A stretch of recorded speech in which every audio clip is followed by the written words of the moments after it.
Hi നമസ്കാരം. സഹകാരി raise പ്ലസിൻ്റെ PSC ക്ലാസ്സിലേക്ക് എൻ്റെ പ്രിയപ്പെട്ട കൂട്ടുകാർക്ക് എല്ലാവർക്കും സ്വാഗതം. അപ്പോൾ ഇന്ന് നമ്മൾ ഡിസ്കസ് ചെയ്യാനായിട്ട് പോകുന്നത് PSC കഴിഞ്ഞ കുറച്ച് മത്സര പരീക്ഷകളിൽ ചോദിച്ച കുറച്ച് PSCയുടെ പ്രീവിയസ് ക്വസ്റ്റ്യൻസ് ആണ് നമ്മൾ ഇന്നത്തെ ക്ലാസ്സിൽ നമ്മൾ ഡിസ്കസ് ചെയ്യാനായിട്ട് പോകുന്നത്. വളരെ മനോഹരമായ കുറച്ച് PSC ക്വസ്റ്റ്യൻസ്, പല ടോപ്പിക്കുകൾ നമ്മൾ മിക്സ് ചെയ്ത് നമ്മൾ PYQ ഡിസ്കഷൻ ചെയ്യാൻ വേണ്ടിയിട്ട് പോവാണ്. ഓക്കെ, അപ്പോൾ നമുക്ക് ഒട്ടും സമയം നമുക്ക് വേസ്റ്റ് ആക്കേണ്ട, നമുക്ക് ആദ്യത്തെ ചോദ്യത്തിലേക്ക് പോവാം. എന്താണ് നമ്മൾ ആദ്യത്തെ ചോദ്യം നോക്കാം. എന്താണ് ആദ്യത്തെ ചോദ്യം? വിമൻ സിവിൽ എക്സൈസ് ഓഫീസറിന് ചോദിച്ച ഒരു ചോദ്യമാണ്. ആർമി ഒരു വർഷത്തിൽ 3 പരീക്ഷകൾ എഴുതി. ഒരു വർഷത്തിൽ 3 പരീക്ഷകളാണ് എഴുതിയത്. ആദ്യ പരീക്ഷയേക്കാൾ യഥാക്രമം 10-11 മാർക്ക് കൂടുതലാണ് 2-3 പരീക്ഷകളിൽ ആർമി നേടിയത് എന്ന് പറയുന്നു.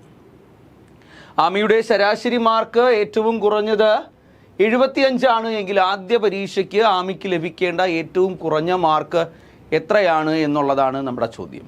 അപ്പോൾ 2 പരീക്ഷകൾക്ക്, ഒന്നാമത്തെ പരീക്ഷയ്ക്ക് എത്രയാണ് കിട്ടിയിരിക്കുന്നത്? ഒന്നാമത്തെ പരീക്ഷയ്ക്ക് കിട്ടിയിരിക്കുന്നത് എത്ര മാർക്കാണെന്ന് പറയുന്നില്ല. എന്നാൽ രണ്ടാമത്തെ പരീക്ഷയ്ക്ക് ഒന്നാമത്തെ പരീക്ഷയേക്കാൾ കൂടുതൽ 10 മാർക്ക് കിട്ടിയിരിക്കുന്നു. രണ്ടാമത്തെ പരീക്ഷയ്ക്ക് 11 മാർക്ക് കൂടുതൽ ലഭിച്ചിരിക്കുന്നു എങ്കിൽ ആദ്യ പരീക്ഷയ്ക്ക് ലഭിക്കേണ്ട ഏറ്റവും കുറഞ്ഞ മാർക്ക് എന്താണ് എന്നുള്ളതാണ് നമ്മുടെ ക്വസ്റ്റ്യൻ. അപ്പോൾ നമുക്ക് എന്ത് ചെയ്യാം, നമുക്കിതിൻ്റെ ശരിക്കുള്ളൊരു നമ്മുടെ നോർമൽ സ്റ്റെപ്പ് ഇതെങ്ങനെയാണ് ചെയ്യുന്നത് എന്നുള്ളത് ഞാനൊന്ന് പറയാം. അതിനുശേഷം ഇതിൻ്റെ ഒരു ഷോർട്ട് കട്ട് കൂടി ഞാൻ ഡിസ്കസ് ചെയ്യാം. ഓക്കെ, അപ്പോൾ നമ്മൾ ആദ്യം പറയാൻ വേണ്ടി പോകുന്നത്, ഇപ്പോൾ ആദ്യ പരീക്ഷയ്ക്ക് ലഭിച്ച മാർക്ക് എന്ന് പറയുന്നത് X ആണെന്ന് വിചാരിച്ചോളൂ. ആദ്യ പരീക്ഷയ്ക്ക് X മാർക്കാണ് ലഭിച്ചത്. അപ്പോൾ രണ്ടാമത്തെ പരീക്ഷയ്ക്ക് ലഭിക്കുന്നത് അതിനെക്കാട്ടി 10 മാർക്ക് കൂടുതലാണ്. ദാറ്റ് മീൻസ് X+10 ആണ് രണ്ടാമത്തെ പരീക്ഷയ്ക്ക് ആമിക്ക് ലഭിച്ചത്. മൂന്നാമത്തെ പരീക്ഷയ്ക്ക് ആമിക്ക് ലഭിക്കുന്നത് X+11 ആണ്. അങ്ങനെയാണ് 3 പരീക്ഷകൾക്ക് കിട്ടിയ മാർക്ക്. ഓക്കെ, അപ്പോൾ ഈ 3 പരീക്ഷകൾക്കും കൂടി കിട്ടിയ മാർക്കിൻ്റെ ശരാശരി ഏറ്റവും കുറഞ്ഞത് 75 ആണെന്ന് പറയുന്നു. നമുക്ക് ഏറ്റവും കുറഞ്ഞതെന്ന് നോക്കണ്ട, നമ്മൾ +1 ഒരു ടോപ്പിക്കാണ്, നമുക്ക് അതിനെപ്പറ്റി നമ്മൾ നോക്കണ്ട. ഇവിടെ ഈക്വൽ ടു ഓർ മോർ എന്താണ് അതിൽ കൂടുതൽ 75-ൽ കൂടുതലാവാൻ സാധ്യതയുണ്ടെന്നൊക്കെയാണ് പറയുന്നത്. ഇപ്പോൾ നമുക്കത് വിട്, നമുക്കിപ്പോൾ തൽക്കാലം ഈക്വൽ തന്നെ കൊടുക്കാം. അതായത് ഈ 3 എണ്ണത്തിൻ്റെയും ശരാശരി എന്താ? ഈ ശരാശരി അല്ലെങ്കിൽ ആവറേജ് എന്ന് നമ്മൾ പഠിച്ചിരിക്കുന്നത് നമുക്കറിയാം. Average equal to sum divided by n എന്നാണ് പറയുന്നത്. സം ഡിവൈഡ് ബൈ n, അതായത് തുകയെ എന്തുകൊണ്ട് ഭാഗിക്കണം? n കൊണ്ട് ഭാഗിക്കണം. അപ്പോൾ നമുക്ക് എന്ത് ചെയ്യണം? ഇതിൻ്റെ സം എടുക്കണം. ഇതിൻ്റെ സം എടുക്കാൻ എന്ത് ചെയ്യണം? ഇതിനെ അങ്ങോട്ട് കൂട്ടണം. കിട്ടുന്ന ഉത്തരത്തിനെ എത്ര കൊണ്ട് ഡിവൈഡ് ചെയ്യണം? 3 കൊണ്ട് ഡിവൈഡ് ചെയ്യണം. 3 കൊണ്ട് ഡിവൈഡ് ചെയ്യുമ്പോഴാണ് നമുക്ക് ശരാശരി ആയിട്ടുള്ള 75 കിട്ടുന്നത് കേട്ടോ. ശരാശരി ആയിട്ടുള്ള 75 കിട്ടുന്നത്. ഇനി നെക്സ്റ്റ് സ്റ്റെപ്പ് എന്തുവാ? നമുക്കിതിനെ ഒന്ന് ആഡ് ചെയ്യാം. X+X+X ചെയ്യുമ്പോൾ നമുക്ക് 3x എന്ന് വരും. 3x+21 ആണ്. 3x+21 ഈക്വൽ ടു നമുക്ക് 75. ഇതിപ്പുറത്ത് വരുമ്പോൾ ഇൻറ്റു ആവും, ഇൻറ്റു 3 ആയിട്ട് മാറും അല്ലേ. ഓക്കെ, അപ്പോൾ നമുക്ക് ഇവിടെ 3x ഉണ്ടല്ലേ. ഈ 21 എടുത്ത് ഇപ്പുറത്ത് കൊണ്ടുവരുമ്പോഴത്തേക്ക് 225നെ ഈ 21 ഇപ്പുറത്ത് വരുമ്പോൾ -21 ആയിട്ട് മാറും. -21 അല്ലേ. ഇവിടെ എന്തുണ്ട്? ഇവിടെ നമുക്ക് +21 ഉണ്ട്. അപ്പോൾ -21 ആയിട്ട് മാറും. വീണ്ടും നെക്സ്റ്റ് സ്റ്റെപ്പ് എന്തുവാണ്? 3x ഈക്വൽ ടു നമുക്ക് കിട്ടുന്നത് 21 മൈനസ് ചെയ്യുമ്പോഴത്തേക്ക് 204 എന്നാണ് കിട്ടുന്നത്. 204 എന്നാണ് വരുന്നത്. അപ്പോൾ എക്സ് കണ്ടുപിടിക്കാൻ വേണ്ടിയിട്ട് നമുക്കൊരു കാര്യം ചെയ്യാം. 204നെ നമുക്ക് എത്ര കൊണ്ട്? 3 കൊണ്ട് ഡിവൈഡ് ചെയ്യാം. എത്ര കിട്ടും? 6. എത്രയാണ്? 20, 24, 8, 68 എന്ന് ആൻസർ കിട്ടും. 68 ആണ്. ഓപ്ഷൻ ബി ആണ് ഇവിടുത്തെ ഏറ്റവും കുറഞ്ഞ മാർക്ക് അല്ലേ. അതല്ലേ എക്സ്. ഏറ്റവും കുറഞ്ഞ മാർക്ക് എന്ന് പറയുന്നത് എത്രയാണ്? 68 എന്ന് പറയാം. വളരെ ഈസി ആയിട്ട് നമുക്ക് ചെയ്യാനായിട്ട് പറ്റും. ഇതാണ് ഇതിൻ്റെ ഒരു ശരിക്കുള്ള മെത്തേഡ്. എന്നാൽ നമ്മളിത് ലോജിക്കലി നമ്മൾ ചിന്തിക്കുകയാണ് എങ്കിൽ നമുക്ക് കിട്ടാൻ പോകുന്ന ആൻസർ എന്ന് നോക്കണം. ആദ്യത്തെ പരീക്ഷയേക്കാൾ, അപ്പോൾ ശരാശരി എന്ന് പറഞ്ഞാൽ എന്ത് മനസ്സിലാക്കണം? ശരാശരി എന്ന് പറഞ്ഞാൽ എല്ലാവർക്കും എല്ലാം തുല്യമായി വീതം വെച്ച് നൽകണം എന്നാണ് മനസ്സിലാക്കേണ്ടത്. അപ്പോൾ നമ്മളിവിടെ മനസ്സിലാക്കേണ്ടത് ആദ്യത്തെ പരീക്ഷയ്ക്കും നമുക്കിവിടെ ശരാശരി 75 എന്ന് പറഞ്ഞു കഴിഞ്ഞാൽ ആദ്യത്തെ പരീക്ഷയ്ക്കും 75, രണ്ടാമത്തെ പരീക്ഷയ്ക്കും 75, മൂന്നാമത്തെ പരീക്ഷയ്ക്കും 75. അതായത് ശരാശരി എന്ന് പറഞ്ഞു കഴിഞ്ഞാൽ എല്ലാവർക്കും എല്ലാം തുല്യമായി വീതം വെച്ച് നൽകണം എന്നാണ് ഉദ്ദേശിക്കുന്നത് അല്ലേ. അപ്പോൾ അങ്ങനെയാണ് എങ്കിൽ ഇവിടെ രണ്ടാമത്തെയും മൂന്നാമത്തെയും പരീക്ഷയ്ക്ക് കൂടുതൽ മാർക്ക് കിട്ടിയത് കൊണ്ടാണ് എന്ത് ചെയ്തത്? ശരാശരി 75ലേക്ക് എത്തപ്പെട്ടത്. അപ്പോൾ അധികം കിട്ടിയ മാർക്ക് എത്രയാണ്? അവിടെ ഒരു 10 കിട്ടി, ഒരു 11 കിട്ടി. അങ്ങനെ അധികമായി കിട്ടിയത് 21. അധികമായി കിട്ടിയത് 21. അപ്പോൾ അവിടെ എത്ര സബ്ജക്റ്റ് ഉണ്ട്? അവിടെ 3 സബ്ജക്റ്റ് ഉണ്ട്. 3 പേർക്ക് ഈക്വലായി ഡിവൈഡ് ചെയ്ത് കൊടുക്കണം. അപ്പോൾ എന്താണ് കിട്ടിയിരിക്കുന്നത്? 7 എന്ന് വരും. അപ്പം നമുക്ക് നേരത്തെ കിട്ടിയിരിക്കുന്നത് എത്രയാണ്? 21നെ 3 ഡിവൈഡ് ചെയ്യുമ്പോൾ നമുക്ക് 7 എന്നാണ് വരുന്നത്. അപ്പം നമുക്ക് എന്ത് ചെയ്യാം? ഈ 75-ൽ നിന്ന് നമ്മൾ 7 അങ്ങ് മൈനസ് ചെയ്ത് കൊടുക്കുക. അപ്പം നമുക്ക് എന്ത് കിട്ടും? 68 എന്ന് കിട്ടും. 68. വളരെ ഈസി ആയിട്ട് നമുക്ക് ആൻസർ ഇങ്ങനെ വളരെ വേഗത്തിൽ നമുക്ക് ഈ കാൽക്കുലേഷൻ ഒന്നും ചെയ്യാതെ നമുക്ക് 68 എന്ന് നമുക്ക് ആൻസറിലേക്ക് പോകാൻ പറ്റും. അപ്പോൾ ശരാശരി എന്ന് പറയുന്നത് ഒരു ചെറിയ ടോപ്പിക്കല്ല, നല്ല ടോപ്പിക്കാണ്. വളരെ വിശാലമായിട്ട് നമ്മൾ പഠിക്കേണ്ട ഒരു ടോപ്പിക്കാണ്. അപ്പോൾ നമുക്ക് ആദ്യത്തെ ക്വസ്റ്റ്യൻ വളരെ ക്ലിയർ ആയിട്ട് മനസ്സിലായി കാണുമെന്ന് വിശ്വസിക്കുന്നു. അപ്പോൾ ഈ ഒരു കോൺസെപ്റ്റ് അറിയാം എന്നുള്ളവന് എന്താണ് വിത്തിൻ സെക്കൻഡ്സ്, ഒരു 10 സെക്കൻഡിനകത്ത് ഈ ചോദ്യം വായിച്ച് ഇതിൻ്റെ ആൻസറിലേക്ക് പോകാനായിട്ട് പറ്റും. അപ്പോൾ ഈ സ്റ്റെപ്പാണ് നമ്മൾ ഉദ്ദേശിക്കുന്നതെങ്കിൽ ഏകദേശം ഒരു മിനിറ്റ് കൊണ്ട് നമുക്ക് എന്ത് ചെയ്യാം? 1 മിനിറ്റിനകത്ത് ഏകദേശം ഒരു 30 to 45 സെക്കൻഡിനകത്ത് നമുക്ക് ഇതിൻ്റെ ആൻസറിലേക്ക് എത്താനായിട്ട് പറ്റും. ഓക്കെ, അപ്പോൾ സമയം കൂടി നമ്മൾ നോക്കിക്കോണം കേട്ടോ. അടുത്തൊരു ചോദ്യം കൂടി നമുക്ക് നോക്കാം. അടുത്തൊരു ചോദ്യം, അപ്പോൾ ഇതിൻ്റെ ആൻസർ ഓപ്ഷൻ ബി തന്നെയാണ്. വീണ്ടും നമുക്ക് വിമൻ സിവിൽ എക്സൈസർ ഓഫീസറിൻ്റെ മറ്റൊരു ക്വസ്റ്റ്യൻ ആണ്. ഒരു ചതുരത്തിൻ്റെ വിസ്തീർണം 100 സെൻറ്റിമീറ്റർ സ്ക്വയർ ആണ്. അതിൻ്റെ ഡയഗണൽ വരച്ചിരിക്കുന്ന വൃത്തത്തിൻ്റെ വിസ്തീർണം എന്താണ് എന്നുള്ളതാണ് നമ്മുടെ അടുത്ത് ചോദിച്ചിരിക്കുന്നത്. അപ്പോൾ ഒരു ചതുരത്തിൻ്റെ വിസ്തീർണം, ചതുരം എന്ന് പറഞ്ഞു കഴിഞ്ഞാൽ നോക്ക് റെക്റ്റാങ്കിൾ ആണ് കേട്ടോ. ഈ റെക്റ്റാങ്കിളിൻ്റെ വിസ്തീർണം എന്ന് പറയുന്നത് നമുക്ക് നീളവും വീതിയും തമ്മിൽ മൾട്ടിപ്ലൈ ചെയ്യുമ്പോഴാണ് ഇതിൻ്റെ വിസ്തീർണം വരുന്നത്. അപ്പോൾ ഇവിടെ നമുക്ക് തന്നിരിക്കുന്നത് LB ലെങ്ത് ഇൻറ്റു ബ്രെഡ്ത്ത് നമുക്ക് 100 സെൻറ്റിമീറ്റർ സ്ക്വയർ എന്ന് ക്വസ്റ്റ്യനി പറയുന്നുണ്ട്. 100 സെൻറ്റിമീറ്റർ സ്ക്വയർ എന്ന് ക്വസ്റ്റ്യനി പറയുന്നു. ഇനി ഇതിൻ്റെ വികരണം എന്ത് ചെയ്യുന്നു? വികരണം ഡയഗണൽ വരച്ചിരിക്കുന്ന വൃത്തം അല്ലേ, ഇതിൻ്റെ വികരണം വരച്ചു. അതിൻ്റെ ഡയഗണൽ വരച്ചിരിക്കുന്ന വൃത്തത്തിൻ്റെ വിസ്തീർണം. അപ്പോൾ ഡയഗണലിൽ എന്താണ് ഉദ്ദേശിക്കുന്നത്? ഡയഗണൽ വരച്ചിരിക്കുന്ന വൃത്തം എന്ന് പറയുമ്പോഴത്തേക്ക് നമ്മൾ മനസ്സിലാക്കേണ്ടത് ഈ ഡയഗണലിനെ വ്യാസമായിട്ടായിരിക്കും അവരവിടെ കൺസിഡർ ചെയ്തിരിക്കുന്നത് കേട്ടോ. ഈ ക്വസ്റ്റ്യൻ ഇപ്പോൾ സത്യം പറഞ്ഞാൽ പൂർണ്ണമല്ല. അപ്പോൾ ഡയഗണലിനെ വ്യാസമാക്കി കൺസിഡർ ചെയ്തുകൊണ്ട് ഒരു വൃത്തം വരച്ചിരിക്കുമ്പോൾ ഇതിൻ്റെ പടം എന്ന് പറയുന്നത് ഏകദേശം ഒരു വൃത്തം ഇങ്ങനെ വരും. ഇത് നമ്മുടെ റെക്റ്റാങ്കിളാണ്. ഓക്കെ, ഇത് നീളം, ഇത് വീതിയാണ് ബി എന്ന് പറഞ്ഞു. ഇതാണ് ഇതിൻ്റെ ഡയഗണൽ. അപ്പോൾ ഇത് 90 ഡിഗ്രി ആയിരിക്കും. കാര്യം എന്തെന്ന് വെച്ചാൽ ഇത് വ്യാസമായിരിക്കും. വ്യാസമാണെങ്കിലേ പറ്റത്തുള്ളൂ. വ്യാസമാണെങ്കിൽ ഇത് 90 ഡിഗ്രി ആയിരിക്കും. ഇത് 90 ഡിഗ്രി ആണെങ്കിൽ ഇത് വ്യാസമായിരിക്കും. 10ാം ക്ലാസ്സിലെ 2ാമത്തെ ചാപ്റ്റർ വൃത്തങ്ങൾ എന്ന് പറയുന്ന ചാപ്റ്ററിനകത്ത് പറയുന്നുണ്ട് അർദ്ധവൃത്തത്തിലെ കോൺ 90 ഡിഗ്രിയാണ് എന്ന്. അർദ്ധവൃത്തത്തിലെ നമ്മളെ SCRT സിലബസ് പ്രകാരം നമ്മളെ 10th പഠിക്കാനുള്ളത് അർദ്ധവൃത്തത്തിലെ കോൺ 90 ഡിഗ്രിയാണ്. അപ്പോൾ ഈ വ്യാസം ഡയഗണൽ വ്യാസമായി വരച്ചിരിക്കുന്ന വൃത്തമാണ്. ഈ വൃത്തത്തിൻ്റെ വിസ്തീർണമാണ് ചോദിച്ചിരിക്കുന്നത്. അപ്പോൾ നമുക്ക് ഡയഗണൽ കണ്ടുപിടിച്ചാലേ നമുക്ക് ഇതിൻ്റെ ആൻസറിലേക്ക് പോകാൻ പറ്റുള്ളൂ. ഒരു കാരണവശാലും ഇതിൻ്റെ ഡയഗണൽ കണ്ടുപിടിക്കാൻ പറ്റില്ല. ഇവിടെ ലെങ്തും ബ്രെഡ്ത്തും തമ്മിൽ എന്തെങ്കിലും ഒരു റിലേഷൻ കൂടി തന്നിരുന്നുവെങ്കിൽ, ഇപ്പോൾ നീളവും വീതിയും തമ്മിൽ മൾട്ടിപ്ലൈ ചെയ്യുന്ന സാധനം നമ്മളിലുണ്ട്, പക്ഷേ എന്തെങ്കിലും ഒരു റിലേഷൻ കൂടി തന്നിരുന്നു എങ്കിൽ നമുക്ക് എന്ത് ചെയ്യാമായിരുന്നു? വളരെ ഈസി ആയിട്ട് ഇതിൻ്റെ ആൻസറിലേക്ക് പോകാനായിട്ട് പറ്റുമായിരുന്നു. പക്ഷേ ഇവിടെ അത് ചതുരമെന്നാണ് പറഞ്ഞിരിക്കുന്നത്. ചതുരമെന്ന് പറഞ്ഞിരിക്കുന്നത് കൊണ്ട് നോക്കൂ, പ്രത്യേകിച്ച് തന്നെ പറയുന്നത് ചതുരമെന്ന് പറയുന്നത് കൊണ്ട് നമുക്ക് ഒരു കാരണവശാലും ഈ വികരണം നമുക്ക് കണ്ടുപിടിക്കാൻ കഴിയില്ല. നീളവും വീതിയും അത് നമുക്ക് 10 വെച്ച് വേണമെങ്കിലും പോലും നമുക്കിതിൻ്റെ വികരണം കണ്ടുപിടിക്കാൻ കഴിയില്ല. സോ നമുക്കിതിൻ്റെ ആൻസർ നമുക്ക് ഏറ്റവും സ്യൂട്ടബിൾ ആയിട്ടുള്ളത് ഇവയൊന്നുമല്ല എന്നടിക്കാനേ പറ്റത്തുള്ളൂ. എന്നാൽ ഈ ചതുരമെന്ന് പറയുന്നതിന് പകരം സമചതുരമെന്നാണ് പറഞ്ഞിരുന്നത് എങ്കിൽ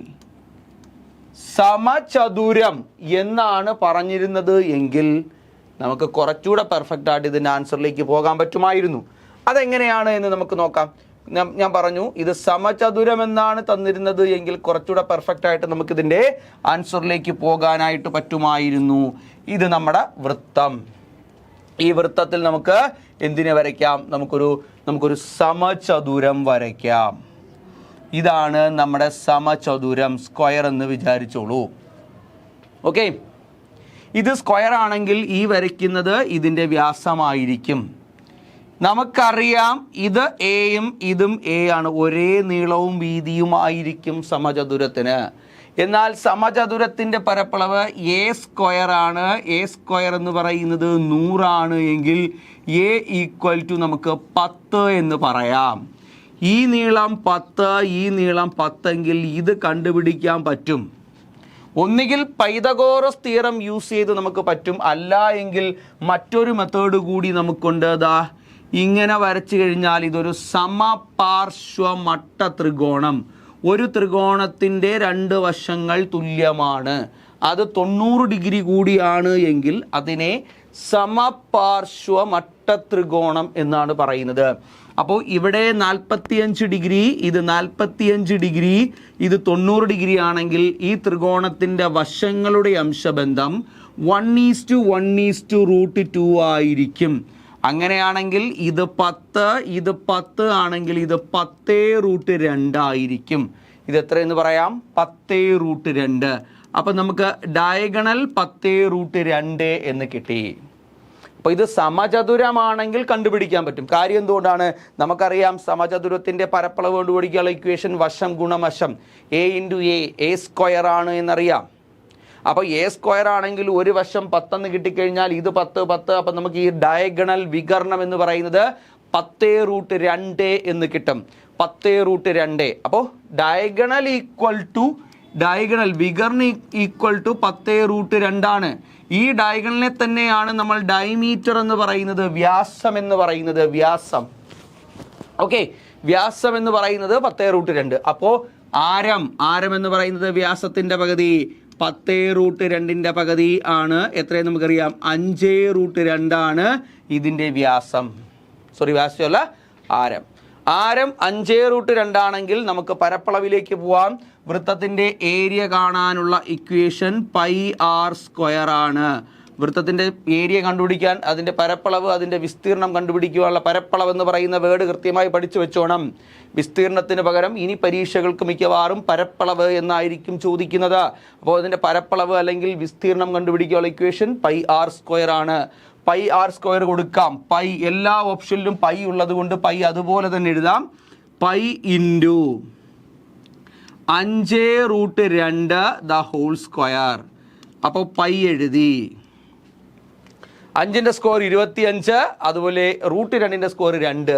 25 × 2 അപ്പോൾ 50 π എന്ന് കിട്ടും. 50 π എന്ന് പറയുന്നത് ഇവിടെ ഓപ്ഷനിലുണ്ട്, 50 π cm².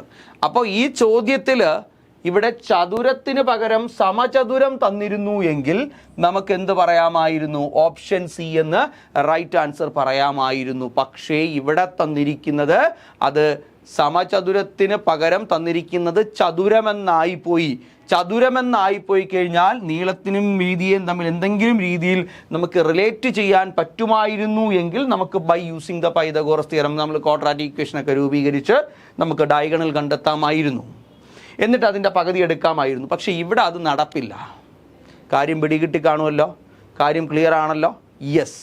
അപ്പോൾ നമ്മൾ ഇവിടെ സമചതുരം എന്ന് പറഞ്ഞിരുന്നെങ്കിൽ നമുക്ക് 50 π cm². അതെങ്ങനെയാണ് എടുത്തതെന്ന് മനസ്സിലായല്ലോ, നമ്മൾ കണ്ടേ? യെസ്. അപ്പോൾ നമുക്ക് നെക്സ്റ്റ് ക്വസ്റ്റ്യനിലേക്ക് പോവാം. അപ്പോൾ അത് ക്ലിയർ ആണെന്ന് മനസ്സിലായി. അപ്പോൾ നമുക്ക് നെക്സ്റ്റ് ക്വസ്റ്റ്യനിലേക്ക് പോവാം. എന്താണ് നമ്മൾ നെക്സ്റ്റ് ക്വസ്റ്റ്യൻ? അപ്പോൾ ഇവിടെ ഓപ്ഷൻ സി ആണ് കൊടുത്തിരിക്കുന്നത്. പക്ഷേ ഓപ്ഷൻ സി എന്ന് പറയണമെങ്കിൽ ഇതെന്തായിരിക്കണം? സമചതുരമായിരിക്കണം. ചതുരം എന്ന് പറഞ്ഞു കഴിഞ്ഞാൽ നമുക്കിവിടെ ഉത്തരം എടുക്കാൻ പറ്റത്തില്ല കേട്ടോ. ശരി, അടുത്ത ക്വസ്റ്റ്യൻ നോക്കാം. 15.625 ക്യൂബ് റൂട്ട് എന്താണ്? എന്താ ഈ ക്യൂബ് റൂട്ട് എന്ന് പറഞ്ഞാൽ? 8ൻ്റെ ക്യൂബ് റൂട്ട്. 8ൻ്റെ ക്യൂബ് റൂട്ട് എന്ന് പറഞ്ഞാൽ ഇങ്ങനെ എഴുതി, ക്യൂബ് എഴുതിയ ശേഷം ഇവിടെ ഒരു ചെറിയ 3 എഴുതിയിരിക്കും. ഇതാണ് ക്യൂബ് റൂട്ട്. അപ്പോൾ ക്യൂബ് റൂട്ട് കൊണ്ട് ഉദ്ദേശിക്കുന്നത് എന്താണ് എന്ന് ചോദിച്ചു കഴിഞ്ഞാൽ റൂട്ട് ഓഫ്, അപ്പോൾ ഞാനിവിടെ എന്ത് എഴുതി? ക്യൂബ് റൂട്ട് എഴുതി. 8നെ സ്പ്ലിറ്റ് ചെയ്യുമ്പോൾ 2 × 2 അതായത് റൂട്ടിനകത്ത് 3 2കളുണ്ടെങ്കിൽ ഒരെണ്ണം ഓപ്പൺ ചെയ്തു. ഇതാണ് കൊണ്ട് ഉദ്ദേശിക്കുന്നത് ക്യൂബ് റൂട്ടാണ്. അപ്പം ക്യൂബ് റൂട്ട് ഓഫ് 8 എന്ന് പറയുന്നത് എത്രയാണ്? 2 ആണ്. ക്യൂബ് റൂട്ട് ഓഫ് 64 എന്ന് പറഞ്ഞു കഴിഞ്ഞാൽ എന്താ മനസ്സിലാക്കേണ്ടത്? ഇപ്പം ഞാൻ പറയാണ് 64 ഉണ്ട്, അത് ക്യൂബ് റൂട്ടാണ്. ക്യൂബ് റൂട്ടാണെങ്കിൽ ഇത് ആക്ച്വലി എന്താണ്? 4 × 4 × 4 ആണ്. ഈ കാണുന്ന 64. അപ്പോൾ നമുക്ക് ക്യൂബ് റൂട്ട് ആണെങ്കിൽ ഓപ്പൺ ചെയ്യുമ്പോൾ എത്ര എന്ന് കിട്ടും? 4 എന്ന് കിട്ടും. അപ്പോൾ അങ്ങനെ നോക്കുമ്പോൾ നമുക്ക് തന്നിരിക്കുന്ന ചോദ്യം പ്രകാരം ഇവിടെ ഏതോ ഒരു സംഖ്യയുടെ ക്യൂബ് റൂട്ടാണ് ഏതെന്ന് പറയുന്നത്. അപ്പോൾ 15.625 എന്ന് പറയുന്നത് ഏതോ ഒരു സംഖ്യയുടെ ക്യൂബ് റൂട്ടാണ് എന്ന് ക്വസ്റ്റ്യന് പറയുന്നു. ശരി, ഓക്കെ, നമുക്ക് നോക്കാം ഏതിൻ്റെ ക്യൂബ് റൂട്ടാണെന്ന് കണ്ടുപിടിക്കണമല്ലോ. അതാണല്ലോ നമ്മുടെ ജോലി. നമുക്കൊരു കാര്യം ചെയ്യാം, നമുക്ക് ഡെസിമൽ അങ്ങ് മാറ്റാം. എന്ത് പറയുന്നു? ഡെസിമൽ അങ്ങ് മാറ്റാം. ഡെസിമൽ മാറ്റുമ്പോൾ നമുക്ക് റൂട്ട് ഓഫ് 15,625 എന്ന് പറയുന്ന സംഖ്യയായി 3 ഡെസിമൽ മാറ്റിയത് കൊണ്ട് ഡിനോമിനേറ്ററിൽ നമുക്ക് 1000 കൊടുക്കാം. അവിടെ നിൽക്കട്ടെ. അറ്റ് പ്രസൻറ്റ് ഇത് ക്യൂബ് റൂട്ടാണ്. ഇതേതോ സംഖ്യയുടെ ക്യൂബായിരിക്കും അല്ലേ? ഏതോ ഒരു സംഖ്യയുടെ ക്യൂബായിരിക്കുമെന്ന് പറയാം. അപ്പോൾ ഇത് ഏത് സംഖ്യയുടെ ക്യൂബാണെന്ന് ചോദിക്കുകയാണെങ്കിൽ ഇത് 25ൻ്റെ ക്യൂബാണെന്ന് എനിക്ക് പറയാൻ പറ്റും. ഞാനിത് അറിയാമെന്നുള്ളത് കൊണ്ട് 25ൻ്റെ ക്യൂബായിരിക്കാനാണ് സാധ്യത എന്നാണ് എൻ്റെ ഒരു നിഗമനം. ശരി, നമുക്കൊരു കാര്യം ചെയ്യാം. നമുക്ക് ഇതിനെ ഒന്നുകിൽ ഫാക്ടറൈസേഷൻ മെത്തേഡ് യൂസ് ചെയ്യുക, അതല്ല എങ്കിൽ നമ്മൾ ഇതിനെ സ്പ്ലിറ്റ് ചെയ്യാനുള്ള കഴിവുണ്ട് എങ്കിൽ, നമുക്കിതിനെ സ്പ്ലിറ്റ് ചെയ്ത് എഴുതാനുള്ള കഴിവുണ്ട് എങ്കിൽ ഇതിനെ 25 × 25 എന്ന് പറയാൻ പറ്റും. 25 × 25 625 × 25 ഡിവിഷൻ നമുക്ക് എന്താണ് 1000-നെ നമുക്ക് 10 × 10 എന്ന് പറയാൻ പറ്റും. ഇത് അറ്റ് പ്രസൻറ്റ് ക്യൂബ് റൂട്ടാണ് എന്ന് ക്വസ്റ്റ്യന് പറയുന്നുണ്ട്. ഇത് ക്യൂബ് റൂട്ടാണ്. ഇത് നമുക്ക് ഓപ്പൺ ചെയ്യണം. ക്യൂബ് റൂട്ടാണ് എങ്കിൽ നമുക്കറിയാം 3 എണ്ണത്തിനെ ഒരാളെ ഓപ്പൺ ചെയ്യുക. 25 ബൈ ഇവിടെ 10. ഇതിനെ സിംപ്ലിഫൈ ചെയ്യാൻ നമ്മളെ കൊണ്ട് പറ്റും. അപ്പോൾ 5 കൊണ്ട് ക്യാൻസൽ ചെയ്യാം. 5/2 എന്നൊരു ഓപ്ഷൻ ഇവിടെ ഉണ്ടല്ലോ. Yes, option D is the right answer. Option D ആണ് ഇവിടുത്തെ റൈറ്റ് ആൻസർ ആയിട്ട് വരുന്നത്. 5/2 is the right answer. Clear അല്ലേ? ഇതുപോലെ ഓപ്പൺ ചെയ്തെടുക്കാൻ പറ്റും കേട്ടോ. ഇനി നിങ്ങൾ ക്യൂബ് എടുക്കേണ്ട വിധം നിങ്ങൾക്ക് അറിയണമെങ്കിൽ ക്യൂബ് എടുക്കാനുള്ള ഷോർട്ട് കട്ട് നമ്മളെ ക്ലാസ്സസ്, ക്യൂബും സ്ക്വയറുകളും അതുപോലെ എടുക്കാനുള്ള ഷോർട്ട് കട്ടുകൾ, അല്ലെങ്കിൽ സ്ക്വയർ റൂട്ട് ഓപ്പൺ ചെയ്യാനും ക്യൂബ് റൂട്ട് ഓപ്പൺ ചെയ്യാനുമുള്ള ക്ലാസ്സുകൾ നമ്മുടെ ആപ്പിൽ അവൈലബിൾ ആണ്. നിങ്ങളത് നോക്കുക കേട്ടോ. യെസ്, അവിടെ നമ്മൾ വളരെ സിമ്പിളായിട്ട് നമുക്ക് ക്യൂബ് എടുക്കാൻ പറ്റുന്ന ഷോർട്ട് കട്ടുകൾ നമ്മൾ എക്സ്പ്ലെയിൻ ചെയ്ത് വെച്ചിട്ടുണ്ട്. ഓക്കെ, അപ്പോൾ നമുക്ക് നെക്സ്റ്റ് ക്വസ്റ്റ്യനിലേക്ക് പോകാം. അപ്പോൾ ഇവിടുത്തെ ആൻസർ ഓപ്ഷൻ ഡി ആണ്. 5/2 ഈസ് ദ റൈറ്റ് ആൻസർ ആണ് കേട്ടോ. നമുക്ക് നെക്സ്റ്റ് ക്വസ്റ്റ്യനിലേക്ക് പോകാം. വളരെ മനോഹരമായ ഒരു ക്വസ്റ്റ്യൻ കേട്ടോ. വളരെ സൂപ്പറായിട്ടൊരു ക്വസ്റ്റ്യൻ ആണ് കേട്ടോ. ഒരു വാസ്തുശില്പ ഘടന നൽകിയിരിക്കുന്നു എന്ന് പറയുന്നു. ഇതാണ് നമ്മുടെ വാസ്തുശില്പ. ചിത്രത്തിൽ കാണിച്ചിരിക്കുന്നത് പോലെ 0.5 സെൻറ്റിമീറ്റർ, 1 സെൻറ്റിമീറ്റർ, 1.5 സെൻറ്റിമീറ്റർ, 2 സെൻറ്റിമീറ്റർ ആരമുള്ള എയിൽ നിന്ന് ആരംഭിച്ച് എയിലും ബിയിലും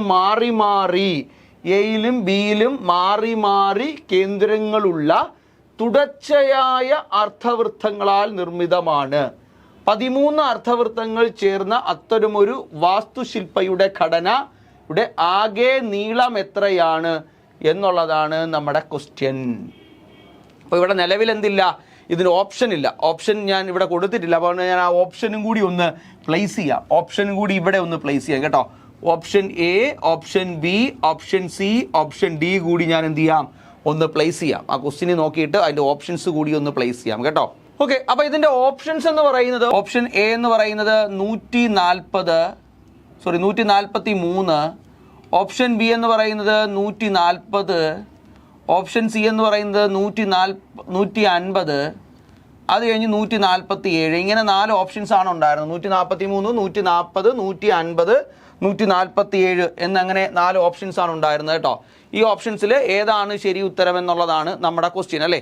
നമുക്ക് നോക്കാം ഇതെങ്ങനെയാണ് ഇത് നമുക്ക് ചെയ്തെടുക്കുന്നത്. അപ്പോൾ നമുക്ക് നിലവിൽ ഇത്രയും ആൻസർ ഉണ്ടല്ലോ, നമുക്കിത് എങ്ങനെ ചെയ്യാൻ പറ്റും എന്ന് നമുക്ക് നോക്കാം. ഓക്കെ, അപ്പോൾ നമ്മളിവിടെ ചെയ്യാൻ വേണ്ടി പോകുന്നത് എന്താണ് ഇതിൻ്റെ ഒരു സ്റ്റെപ്പ് നോക്കാം. നമുക്കിവിടെ തന്നിട്ടുണ്ട് പൈയുടെ വാല്യൂ ഒക്കെ നമുക്ക് തന്നിട്ടുണ്ട്. ആദ്യത്തെ സ്റ്റെപ്പ് ഞാനിവിടെ പറയാനായിട്ട് പോകുന്നത് ശ്രദ്ധിച്ചിരുന്നോളൂ. നമ്മളിവിടെ ആദ്യത്തെ സർക്കിൾ നോക്കൂ. എ ആണ് സെൻറ്റർ, എ ആണ് കേന്ദ്രം.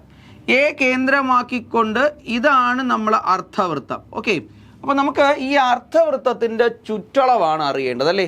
ഈ അർദ്ധവൃത്തത്തിൻ്റെ ചുറ്റളവ് അറിയണമെങ്കിൽ നമുക്ക് ആദ്യത്തതിൻ്റെ ആരം ചിത്രത്തിൽ കാണിച്ചിരിക്കുന്നത് പോലെ ആരമുള്ള എയിൽ നിന്നാണ്. അപ്പോൾ ഒന്നാമത്തിൻ്റെ ആരം ഇവിടെ നിന്ന് ഇതുവരെയാണ്, അത് 0.5 ആണ് അല്ലേ. അപ്പോൾ ഈ അർദ്ധവൃത്തത്തിൻ്റെ ചുറ്റളവ് നമുക്ക് കണ്ടുപിടിക്കണം. അതായത് ഈ ആർക്കിൻ്റെ നീളമാണ്, ഈ നീളമാണ് നമുക്ക് കാണേണ്ടത്, ഈ ആർക്കിൻ്റെ നീളം. ഈ ആർക്കിൻ്റെ നീളം എന്ന് പറഞ്ഞാൽ നമുക്കറിയാം വൃത്തത്തിൻ്റെ ചുറ്റളവ് കണ്ടുപിടിക്കാനുള്ള ഇക്വേഷൻ 2πr ആണ്, 2πr. അപ്പോൾ അർദ്ധവൃത്തം ആകുമ്പോൾ അതിനെ 2 കൊണ്ട് ഡിവൈഡ് ചെയ്ത് നമുക്ക് πr എന്ന് പറയാം. πr ആണ് നമ്മളിവിടെ ഈ അർദ്ധവൃത്തത്തിൻ്റെ ചുറ്റളവ്. അപ്പോൾ ഒന്നാമത്തതിൻ്റെ അർദ്ധവൃത്തത്തിൻ്റെ ചുറ്റളവ് കണ്ടുപിടിക്കാൻ അവിടെ ആരം എന്ന് പറയുന്നത് 0.5 ആണ്. അപ്പോൾ നമുക്ക് 22/7 ഇൻറ്റു നമുക്ക് 0.5 ആണല്ലേ, 0.5 എന്ന് എഴുതാം. അപ്പോൾ അതിനെക്കാട്ടി നമുക്ക് ഈ പൈയുടെ വാല്യൂ നമുക്ക് ലാസ്റ്റ് കൊടുക്കുന്നതായിരിക്കും കുറച്ചുകൂടെ ബെറ്റർ. അപ്പോൾ നമുക്ക് എങ്ങനെ എഴുതാം, 0.5 പൈ എന്ന് എടുക്കാം. ഇതാണ് ഒന്നാമത്തതിൻ്റെ ചുറ്റളവ്, ഒന്നാമത്തതിൻ്റെ നീളം. അതായത് ഇവിടെ നിന്ന് ഇതുവരെയുള്ള നീളം എന്ന് പറയുന്നത് ഒന്നാമത്തത് ഇതാണ്. ഇനി രണ്ടാമത്തെ നോക്കാം. രണ്ടാമത്തെ വൃത്തത്തിലേക്ക് നമ്മൾ പോകുമ്പോൾ രണ്ടാമത്തെ വൃത്തം നോക്കൂ, നമുക്ക് റെഡ് കളറിൽ മാർക്ക് ചെയ്യാം. ഇതാണ് രണ്ടാമത്തെ അർദ്ധവൃത്തം എന്ന് പറയുന്നത്. രണ്ടാമത്തെ അർദ്ധവൃത്തം നമ്മൾ വരയ്ക്കുമ്പോൾ നമുക്ക് ബി ആണ് ആരം. അപ്പോൾ ഇവിടെ നിന്ന് ഇത്രയുമാണ് ആരം എന്ന് പറയുന്നത്. അപ്പോൾ ഈ കാണുന്ന ഈ വരച്ചിരിക്കുന്ന ലെങ്ത് ആണ് നമുക്ക് അവിടുത്തെ ആരമായിട്ട് നമുക്ക് എടുക്കാൻ പറ്റുന്നത്. അപ്പോൾ ഇവിടുത്തെ ആരം എന്ന് പറയുന്നത് കണ്ടല്ലോ. അപ്പോൾ 0.5ഉം 0.5 കൂടെ ചേർന്ന് 1 ആയിട്ട് മാറും അല്ലേ. 1 ആയിട്ട് മാറുമ്പോൾ രണ്ടാമത്തതിൻ്റെ ലെങ്ത്, അതായത് രണ്ടാമത്തെ ഈ പോർഷൻ ഇത്രയും പോർഷൻ്റെ ലെങ്ത് എന്ന് പറയുന്നത് നമുക്ക് എങ്ങനെ എടുക്കാനായിട്ട് പറ്റും. വീണ്ടും നമുക്ക് എന്താണ് അവിടുത്തെ ആരം എന്ന് പറയുന്നത് എത്രയാണ്, 1 സെൻറ്റിമീറ്റർ ആയിട്ട് മാറി. അപ്പോൾ നമുക്കവിടെ 1 പൈ എന്ന് പറയാൻ പറ്റും അല്ലേ, 1 പൈ എന്ന് പറയാൻ പറ്റും. ഓക്കെ, അടുത്തത് മൂന്നാമത്തെ വൃത്തം കൂടി എടുക്കാം. മൂന്നാമത്തെ വൃത്തം കൂടി എടുത്തു കഴിഞ്ഞാൽ നമുക്ക് എന്ത് കിട്ടും, ഇതിൻ്റെ ആൻസർ നമുക്ക് എന്ത് ചെയ്യാൻ പറ്റും, വളരെ വേഗത്തിൽ കണ്ടുപിടിക്കാൻ പറ്റും. മൂന്നാമത്തെ വൃത്തം എന്ന് പറയുന്നത് ഇതാണ് സാധനം. ഏതാണ്, ഇവിടെ നിന്ന് ഇങ്ങനെ വരയ്ക്കുന്നതാണ് മൂന്നാമത്തെ അർദ്ധവൃത്തം. ഈ മൂന്നാമത്തെ അർദ്ധവൃത്തം എന്ന് പറയുമ്പോൾ അതിൻ്റെ കേന്ദ്രം എ ആണല്ലേ. അപ്പോൾ ഇവിടെ നിന്ന് ഇതുവരെ 0.5, പിന്നെ ഇവിടെ നിന്ന് ഇതുവരെ 1 ആണ്. അപ്പോൾ 1.5 ആണ്, 1.5 ആണ് മൂന്നാമത്തേൻ്റെ ആരം. അപ്പോൾ അവിടെ 1.5 പൈ എന്ന് എടുക്കാം. അപ്പോൾ ഇവിടെ ശരിക്കും എന്താണ് സംഭവിച്ചിരിക്കുന്നത്, ആദ്യത്തതിൻ്റെ ആരം 0.5 പൈ എന്നും രണ്ടാമത്തതിൻ്റെ ആരം നോക്കൂ നമുക്കവിടെ 1 പൈ എന്നും മൂന്നാമത്തതിൻ്റെ ആരം നമുക്ക് 1.5 പൈ എന്നും ആണ് സംഭവിക്കുന്നത്. ഇങ്ങനെയാണ് ഇത് പൊയ്ക്കൊണ്ടിരിക്കുന്നത്. അപ്പോൾ നമുക്ക് തന്നെ മനസ്സിലായി ഇതൊരു അരിത്തമെറ്റിക് പ്രോഗ്രഷൻ ആണ്, ഇതൊരു എ പി ആണ് എന്ന് മനസ്സിലായി. എ പി ആണ് എന്ന് മനസ്സിലായി കഴിഞ്ഞാൽ നമുക്കിതിൻ്റെ നെക്സ്റ്റ് സ്റ്റെപ്പ്, അടുത്ത ആൻസറിലേക്ക്, അടുത്ത സ്റ്റെപ്പിലേക്ക് നമ്മൾ പോകുന്നത് എന്താണെന്ന് ചോദിച്ചു കഴിഞ്ഞാൽ നമുക്ക് അരിത്തമെറ്റിക് പ്രോഗ്രഷൻ്റെ സമ്മ് നമുക്ക് കാൽക്കുലേറ്റ് ചെയ്യാം. അരിത്തമെറ്റിക് പ്രോഗ്രഷൻ്റെ സമ്മ് നമ്മൾ കാൽക്കുലേറ്റ് ചെയ്യാൻ നമ്മൾ പഠിച്ചു വെച്ചിരിക്കുന്ന equation SN equal to, last time ഇല്ലാത്തത് കൊണ്ട് n/2 into 2a plus n-1 into D എന്നാണ് നമ്മൾ പഠിച്ചു വെച്ചിരിക്കുന്ന ഇക്വേഷൻ. കേട്ടോ, നമ്മൾ പഠിച്ചു വെച്ചിരിക്കുന്ന equation n/2 into 2a plus n-1 into D എന്നാണ് നമ്മൾ പഠിച്ചു വെച്ചിരിക്കുന്ന ഇക്വേഷൻ. അപ്പോൾ നമുക്ക് 13 ടേമാണ്. എത്ര ഉണ്ടെന്നാണ് പറഞ്ഞിരിക്കുന്നത്, 13 അർദ്ധവൃത്തങ്ങൾ ഉണ്ടെന്നാണ് പറഞ്ഞിരിക്കുന്നത്. അപ്പോൾ നമുക്ക് S13 ആണ് കാണേണ്ടത്. ഈക്വൽ ടു 13/2 2 ഇൻറ്റു 0.5 പൈ 2a plus n-1 into D എന്ന് പറഞ്ഞാൽ 13 - 1 ഇൻറ്റു ഡി എന്ന് പറഞ്ഞാൽ ഇവിടെ കൂടി പോകുന്നത് എന്താണ് നോക്കൂ, 0.5യിൽ നിന്ന് 1 പൈയിലേക്ക് വന്നിരിക്കുന്നു. വ്യത്യാസം എടുക്കുന്നത് അവിടെ 0.5 എന്നാണ്, 0.5 പൈ ആണ് ഇവിടെ കൂടി പോകുന്നത്. പൈ എടുക്കണം, പൈ ആണ് ഇവിടുത്തെ ഡിഫറൻസ്. നോക്കൂ 0.5 പൈ. അപ്പോൾ നമ്മൾ എന്തെടുത്തു, 0.5 പൈ എന്ന് കൊടുത്തു. അതാണ് അവിടുത്തെ കോമൺ ഡിഫറൻസ്. ഇത്രയും നമ്മൾ ചെയ്തു. ഇനി നമ്മൾ ഇതിൻ്റെ നെക്സ്റ്റ് സ്റ്റെപ്പിലേക്കാണ് പോകുന്നത്. നെക്സ്റ്റ് സ്റ്റെപ്പിലേക്ക് പോകുമ്പോൾ നോക്കിക്കേ 13/2 അത് അതുപോലെ തന്നെ കിടക്കട്ടെ. 13/2 അതുപോലെ തന്നെ കിടക്കട്ടെ. ഇത് നമുക്ക് ചെയ്യുമ്പോൾ 1 പൈ ആയിട്ട് മാറും. അതവിടെ നിൽക്കട്ടെ. പ്ലസ് ഇത് നമുക്ക് 12 പൈ ഇൻറ്റു 0.5 പൈ ആയിട്ട് മാറും. ഇനി നെക്സ്റ്റ് സ്റ്റെപ്പ് നോക്കുക, വീണ്ടും 13/2 തന്നെ അതുപോലെ എഴുതി, ഇവിടെ 1π എഴുതി, 1π എന്ന് എഴുതിയിരിക്കുന്നു. 12 × 0. നമുക്ക് 6π ആകുമ്പോഴത്തേക്ക് അത് 6π ആയിട്ട് മാറും. എന്തും 6π ആയിട്ട് മാറും. ഇനി വീണ്ടും നോക്കിയേ, 13/2 ഇൻറ്റു 7π ആയിട്ട് മാറും, 7π. ഇനി ഒരു സ്റ്റെപ്പ് കൂടി നമുക്ക് ചെയ്യാം.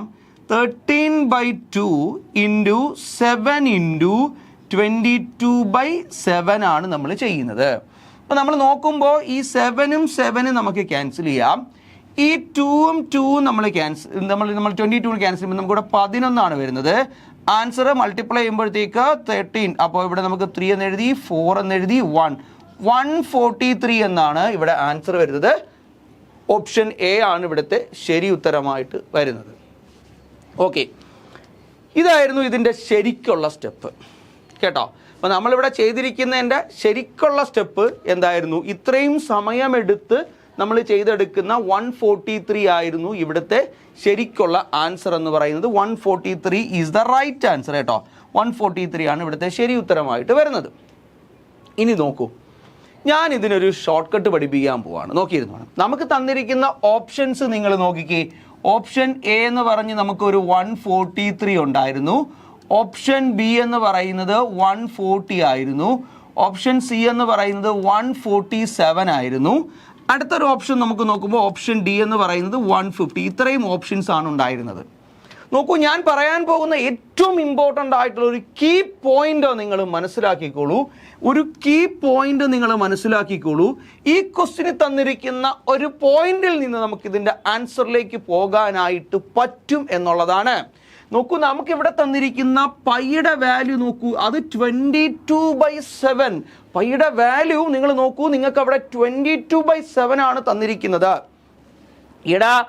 ഏതെങ്കിലും ഒരു നമ്പറിനെ പൈ കൊണ്ട് മൾട്ടിപ്ലൈ ചെയ്തും, അതായത് പൈയുടെ വാല്യൂ പ്രത്യേകിച്ച് 22/7 ഉപയോഗിച്ച് നമ്മൾ മൾട്ടിപ്ലൈ ചെയ്യുമെങ്കിൽ, അല്ലെങ്കിൽ നമ്മൾ പിന്നീട് ഇനി അങ്ങോട്ട് മെൻസുറേഷൻ എന്ന് പറയുന്ന ടോപ്പിക്ക് നമ്മൾ പഠിക്കുന്ന സമയത്ത് നമ്മൾ പൈ കൊണ്ട് ഇൻറ്റു ചെയ്യേണ്ട സാഹചര്യങ്ങളിലെല്ലാം ആൻസറിനുള്ള പ്രത്യേകത ആൻസർ 11ന്റെ മൾട്ടിപ്പിൾ ആയിരിക്കും. ഇവിടെ നമ്മൾ പൈ കൊണ്ട് മൾട്ടിപ്ലൈ ചെയ്താണ് ആൻസർ എടുക്കുന്നത്. പ്രത്യേകിച്ച് നോക്കൂ, പൈയുടെ വാല്യൂ 22/7 എന്നൊരു കീ കൂടി ക്വസ്റ്റ്യനിൽ തന്നിരിക്കുന്നു. കീ കൂടി ക്വസ്റ്റ്യനിൽ തന്നു കഴിഞ്ഞാൽ ബുദ്ധിയുള്ളവൻ, അറിയാവുന്നവൻ എന്ത് ചെയ്യും? ആ ആൻസറിന്റെ പ്രത്യേകത മനസ്സിൽ കൊണ്ടുവരും. ആൻസർ 11ന്റെ മൾട്ടിപ്പിൾ ആയിരിക്കും. 11ന്റെ മൾട്ടിപ്പിൾ ആണെങ്കിൽ നമുക്ക് നോക്കാം, ഓപ്ഷൻസ് ഓരോന്നായിട്ട് നമുക്ക് നോക്കാം. ഒന്നാമത്തെ ഓപ്ഷനിലേക്ക് നമ്മൾ പോകുമ്പോൾ അത് നോക്കിക്കേ, 11ന്റെ മൾട്ടിപ്പിൾ ആണ്. 3 1 4, 4 - 4 0. 11ന്റെ മൾട്ടിപ്പിൾ ആണ്. 11ന്റെ മൾട്ടിപ്പിൾ ആണ് എങ്കിൽ ഒന്നാമത്തെ ഓപ്ഷൻ തന്നെ ആയിരിക്കും. നോക്കാം, നമുക്ക് വേറെ ഏതൊക്കെ ഓപ്ഷൻസ് ഉണ്ടെന്ന് അറിയണമല്ലോ. ഒന്നാമത്തെ ഓപ്ഷൻ 11ന്റെ മൾട്ടിപ്പിൾ ആണ്. രണ്ടാമത്തെ ഓപ്ഷൻ നോക്കിയേ, 1 + 1 1 - 4 വരുന്നത് -3. അപ്പോൾ ഇത് അല്ല. 11ന്റെ ഡിവിസിബിലിറ്റി റൂള് പഠിച്ചിട്ടില്ലേ? ക്ലാസ് കണ്ടിട്ടില്ലേ? ഡിവിസിബിലിറ്റി റൂള് അതാണ് ഇവിടെ അപ്ലൈ ചെയ്യേണ്ടത്. 7 1 8, 8 നിന്ന് 4 പോകുമ്പോൾ 4 ആണ്. അപ്പോൾ ഇവനുമല്ല. അടുത്ത 150 ആണ്, 1 ആണ്. 1 നിന്ന് 5 പോകുമ്പോൾ -4 ആണ്. ഇവനുമല്ല. അപ്പോൾ 11ന്റെ ഡിവിസിബിലിറ്റി റൂള് വെച്ച് നോക്കുമ്പോൾ തിരിഞ്ഞും പിരിഞ്ഞും നോക്കാനില്ല. Option A is the right answer. വളരെ സിമ്പിളായിട്ട് നമുക്ക് ആൻസറിലേക്ക് പോകാനായിട്ട് പറ്റും. വിത്തിൻ സെക്കൻഡ്സിനകത്താണ് നമ്മളെ ആൻസർ അല്ലേ. ഇപ്പോൾ നോക്കൂ, 143 ഈസ് ദ റൈറ്റ് ആൻസർ. 11ന്റെ മൾട്ടിപ്പിൾ കണ്ടുപിടിക്കുന്നത് എങ്ങനെയാണ്? ഓൾട്ടർനേറ്റ് ഡിജിറ്റ്സിന്റെ സം എടുക്കുന്നു. ഒന്നിടവിട്ടുള്ള സംഖ്യകളുടെ സം എടുക്കുന്നു.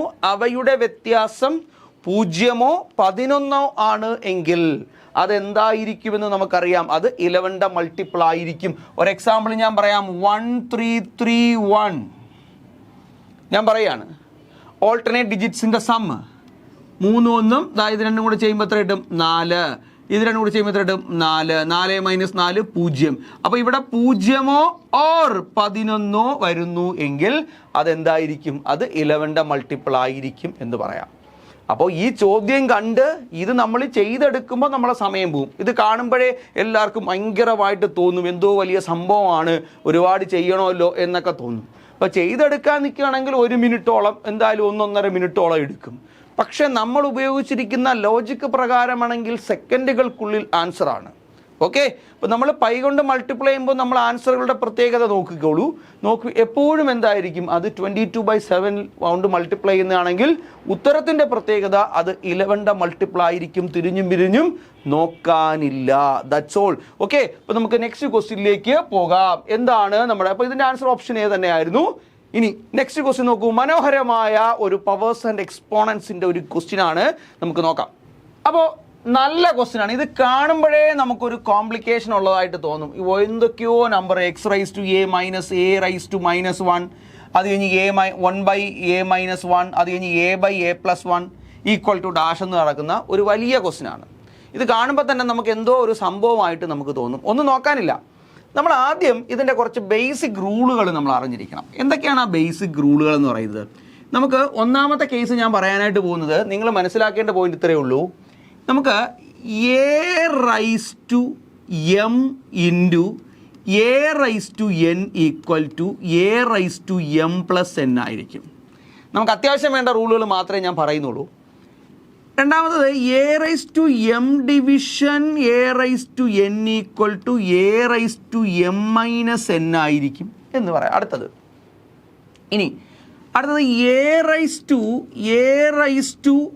a⁻m the whole raised to n, the a⁻m the whole raised to, ഇതിവിടെ ആവശ്യമുണ്ടേ. a⁻m the whole raised to n എന്ന് പറഞ്ഞാൽ a⁻m ആണ്. ഇനി a⁻m the whole raised to n raised to n s ആണ് എങ്കിൽ നമുക്ക് എന്തായിരിക്കും, ഇത് a⁻m × n × s ആയിരിക്കും എന്ന് മനസ്സിലാക്കണം. ഓക്കെ, ഇനി ഒരു റൂള് കൂടി ഇതിനകത്ത് അത്യാവശ്യം ഇതിനകത്ത് വേണം. അതും കൂടെ ഉള്ളൂ. നമുക്കിപ്പോൾ ആവശ്യമുള്ളത് മാത്രമേ നമ്മൾ എഴുതുന്നുള്ളൂ. അടുത്തത് a⁻−1 ആണെങ്കിൽ അത് 1/a ആയിരിക്കും. a⁻−2 ആണ് എങ്കിൽ അത് 1/ എന്തായിരിക്കും, a² ആയിരിക്കും എന്ന് മനസ്സിലാക്കണം.